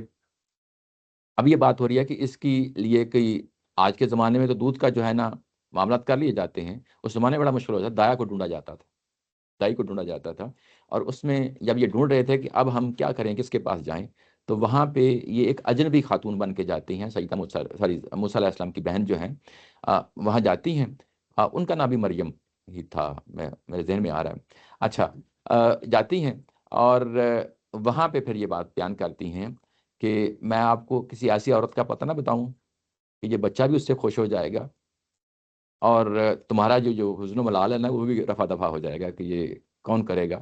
تو یہ بیسیکلی اس نے اپنی ماں کا جو ہے نا اشارہ کیا، یہ ظاہر ہے کہ یہ لفظ کہاں کہاں استعمال ہوا ہے اللہ تعالیٰ کی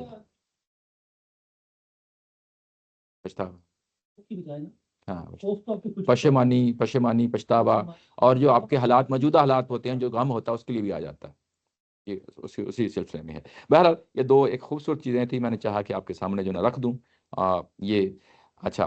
اس کے بعد کہا ہے انفروا خفافا وثقالا وجاہدوا باموالکم وانفسکم فی سبیل اللہ ذالکم خیر لکم ان کنتم تعلمون، نکلو ہلکے ہو یا بوجھل، یہاں پہ خفیف کا معنی یعنی جو جمع ہے اس کے لیے خفاف کا لفظ آ گیا ہے، ثقیل، دونوں اردو میں لفظ ہیں خفیف اور ثقیل، اس کی جو جمع ہے ثقیل کی جمع ثقال ہوتی ہے، خفیف کی جمع خفاف ہوتی ہے۔ خفیف کیا ہے کہ تمہارے پاس لڑنے کا سامان تھوڑا ہے، تم لین ہو مطلب تمہارے پاس کچھ بھی نہیں ہے، تھوڑا سامان ہے۔ ثقال کا مطلب یہ ہے کہ تمہارے پاس وافر میں سامان ہے لڑنے کا. تو جو بھی حالات ہوں، اب آگے چل کے انہوں نے شکایت کی ہے منافقین نے کہ ہمارے پاس سامان نہیں ہے لڑنے کے لیے، ہم کیسے جا سکتے ہیں. تو اس کو قرآن نے جب ٹیکل کیا ہے تو پہلے سے لے لیا کہ دیکھو کہ تم ہلکے ہو یا بھاری، جو بھی تمہارے ساتھ حالات ہیں تم نکلو.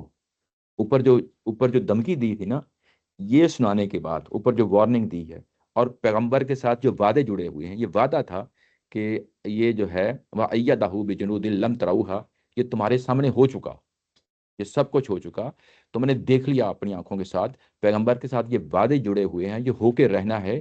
اور یہ سب کچھ دیکھنے کے بعد تمہیں پھر میں کہتا ہوں کہ نکلو جہاد کے لیے. حفاظت کے ساتھ ٹھیک اور اسکارف ان کا سامان نہیں ہے. جی جی لگتا ہے کہ یہ بندے کی طبیعت کو کیا ہے. جو اس کے ایت نا، اس میں شروع میں تھا لا الذین آمنوا ما لکم اذا قیل لکم انفروا فی سبیل اللہ ثاقلتم الی الارض، تو تم لوگ بوجھ محسوس کرتے ہو. جی جی اسی کو اگر کھول دے گا کہ اگر تم لوگ ہلکا محسوس کرو، بوجھ محسوس کرو، نکلو. جی. وہ طبیعت کی اس کے وائڈر پرسپیکٹو میں جو ہے نا لے لیتے ہیں. لیکن اگلی جو آیا آ رہی ہے وہ بتا رہی ہے کہ اصل میں یہ کس چیز کے بارے میں نہیں، لیکن میں جو آپ بات کر رہے ہیں وہ درست ہے، وہ اپنی جگہ درست ہے، وہ اپنی جگہ درست ہے. جو بات درست ہوتی ہے اس کو درست ہی کہنا چاہیے، وہ اپنی جگہ درست ہے. اچھا، یہ کہا ہے کہ وجاہدوا باموالکم، اپنی مالوں کے ساتھ جو ہے نا جہاد کرو. یہ اموال یعنی آپ کے پاس تھوڑا مال ہے یا زیادہ مال ہے، وہ نکلنا پڑے گا، تمہیں کرنا پڑے گا. اس کے بعد وہ انفسکم، اپنی جانوں کے ساتھ. یہ جانوں سے مراد یہ ہے کہ اپنی ذات، یعنی یہ وہ نفس نہیں ہے کہ جو آپ کے اندر جو ہوتا ہے وہ نہیں ہے، بلکہ اپنی ذات، اپنی باڈی کے ساتھ، اپنی جسم کے ساتھ جو ہے نا ہلکے ہو یا بوجھل نکلو اور لڑو فی سبیل اللہ ذالکم خیر لکم، یہ تمہارے لیے بہتر ہے. یعنی تمہیں تو اس وقت اس کا فائدہ نظر نہیں آ رہا، یا تمہارے ذہن میں کوئی بھی جو ہے نا اشکالات آ رہے ہیں، کوئی کنفیوژن آ رہی ہے، کوئی سوالات آ رہے ہیں، میں کہہ رہا ہوں میرے کہنے پہ نکلو. اور میں جانتا ہوں کہ تمہارے لیے بہتر ہے، میں جانتا ہوں تمہارے لیے بہتر ہے. ان کنتم تعلمون، یہ کون کہہ رہا ہے؟ میرا رب کہہ رہا ہے. میرا حکمران کہے گا تو میں نہیں مانوں گا. میری بات سمجھ رہے ہیں نا؟ میرا حکمران کہے گا میں نہیں مانوں گا. دلوں کا حال تو اللہ جانتا ہے، مستقبل کا حال اللہ جانتا ہے. اس نے گارنٹی دی ہے کہ اس رسول کے ساتھ جو ہے نا معاملہ ہو کے رہنا ہے. تم کیوں نہیں نکلتے؟ میں ان کے وعدوں کو جو پیچھے آگے چکا ہے، تم اس کے وعدوں کو، اس کا نتیجہ خیز ہونا تم دیکھ چکے ہو، تمہارے سامنے سب کچھ ہو چکا ہے. تم نکلو، تمہارے لیے بہتر یہی ہے.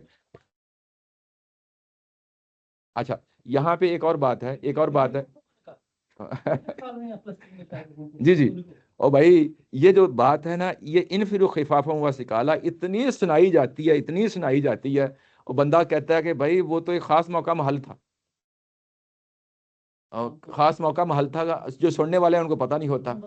اچھا، مجھے تو میں نے کچھ دن پہلے ایک ایگزامپل دی تھی. مجھے ایک یہاں صاحب ملے، یہیں پہ، میں نام نہیں لینا چاہتا، ملے، اور وہ کہہ رہے ہیں کہ تم یہاں پہ دعوت کا کام کیوں نہیں کرتے؟ مجھے کہتے. میں نے کہا بھائی میں اپنے حد تک جتنا کرتا ہوں، اپنی کوشش کرتا ہوں، اللہ سے دعا کرتا ہوں کہ جو ہے نا میری اس دعوت کو قبول، جو بھی میں کرتا ہوں قبول فرمائے.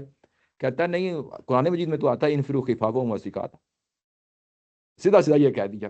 کہتا میں تو پھر جو ہے نا 24 گھنٹے سپاہی بنا ہوا ہوں، میں تو یہ کام کرنا ہے، میں تو جو ہے نا. میں نے کہا اس چیز کے باوجود کہ تمہاری اولاد سفر کر رہی ہو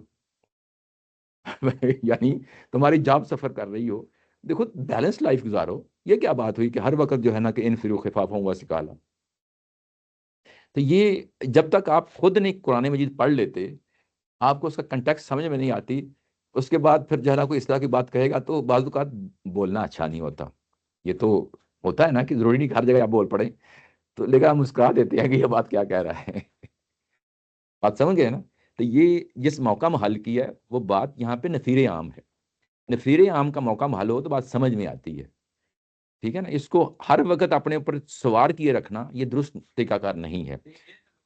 بات کی جا رہی ہے، یہ پہلے بین ہوئی ہے، اس پہ بھی نکلے ہوں گے، فتح مکہ پہ بھی نکلے ہوں گے، جی پہلے بھی نکل چکے ہیں، تو یہ اب کیا مسئلہ پڑ گیا ہے؟ لیکن ہر آگے ذکر آ رہا ہے ایک اور جگہ سے کہ ہر مرحلے میں انہوں نے گند کیا ہے.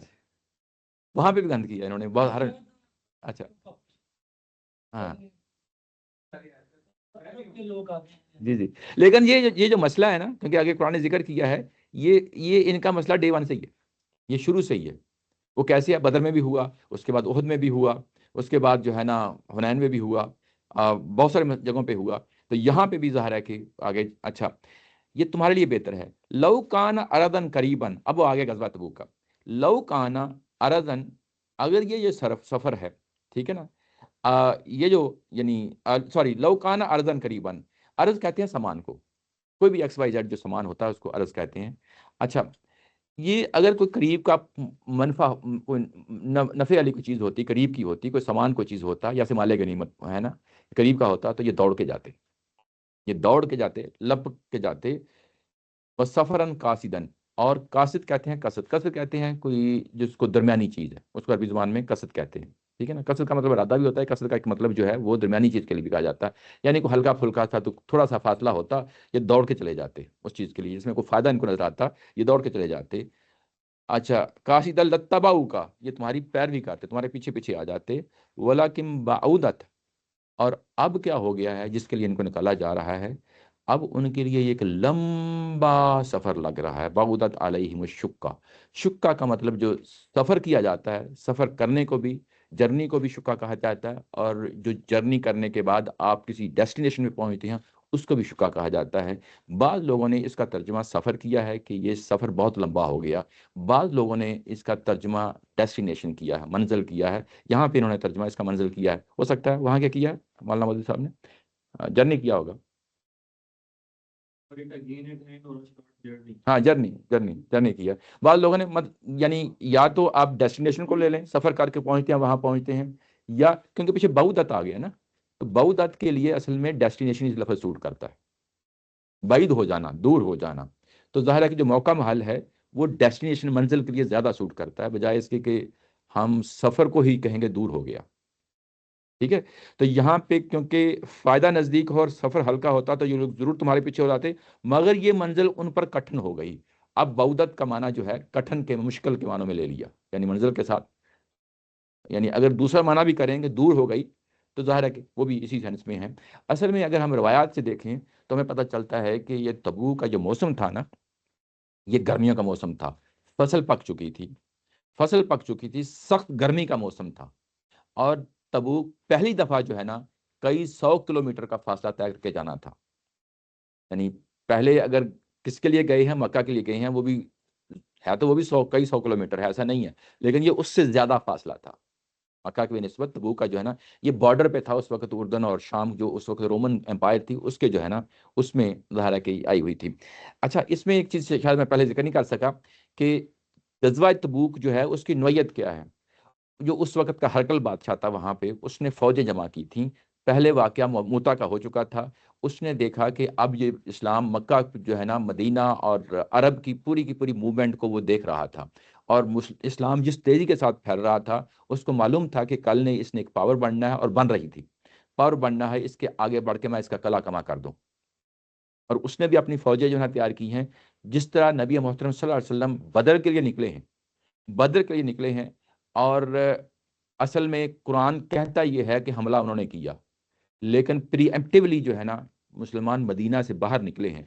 اگر آپ جائیں وہاں پہ، جب ہم بچپن میں پڑھتے تھے نا کہ بدر کا جو ہے نا واقعہ ہوا، تو سیرت نبی کی کتابوں میں یا اسلامیات کی کتابوں میں ایسا لگتا تھا مدینہ کے ساتھ ہی ہوگا. جب میں وہاں پہ گیا 2003 میں، اور وہاں پہ میں خود دیکھنے کے لیے مدینہ پہلے گیا، مدینہ سے واپسی پہ میں جو ہے نا جب آیا بدر کو دیکھنے کے لیے، تو وہ تو کئی 100 کلومیٹر کا فاصلہ ہے. یعنی کوئی ایک دن اور ایک اور آدھے دن کی مسافت ہے، اگر آپ نے پیدل چلنا ہے یا گھوڑوں پہ یا اس پہ اونٹ پہ جانا ہے تو کافی دور ہے، ایسا نہیں ہے. اچھا، تو ادھر بھی جو ہے نا چل کے گئے ہیں، غزوہ تبوک کے چل کے گئے ہیں. اور جس طرح جو ہے نا ادھر مسلمانوں کو ابھارا گیا کہ تم لڑنے کے لیے نکلو، بدر کے لیے ابھارا گیا ہے نا، وہاں پہ پیچھے ہم پڑھا ہے سورہ آل عمران میں، نہیں سوری سورہ انفال میں، نکلے، اللہ نکال کے لایا تھا مسلمانوں کو مدینہ سے. وہاں پہ گو کہ وہ قرآن یہ بھی کہہ رہا ہے کہ اصل میں وہ آئے تھے پہلے، لیکن ان کے مقابلے میں اللہ نکال کے لایا تھا. اور یہاں پہ بھی اگر آپ دیکھیں تو صورتحال وہی ہے، پرابلم وہ کریٹ کر رہے ہیں، فوجیں وہ اکٹھی کر رہے ہیں لڑنے کے لیے، اور لڑنے کے لیے کون جا رہا ہے؟ اللہ نکال کے لے کے جا رہا ہے. یہ دونوں کو کمپیریزن یعنی ذہن میں رکھیں. یعنی جب جزیرہ نما عرب میں پہلا واقعہ پیش آتا ہے مشرکین مکہ کے ساتھ لڑائی کا، اصل میں لڑائی کنہوں نے شروع کی؟ مکہ والوں نے. لیکن مدینہ سے کون نکال کے لایا؟ اللہ خود نکال کے لایا. یہ بات سمجھ رہے ہیں نا؟ ایسے ہی جزیرہ نما عرب کے باہر لڑائی کی جو ہمیں سیرت نبی کی کتابوں سے پتہ چلتا ہے یا تاریخ سے پتہ چلتا ہے کہ لڑائی کس نے شروع کی؟ ہرکل نے شروع کی.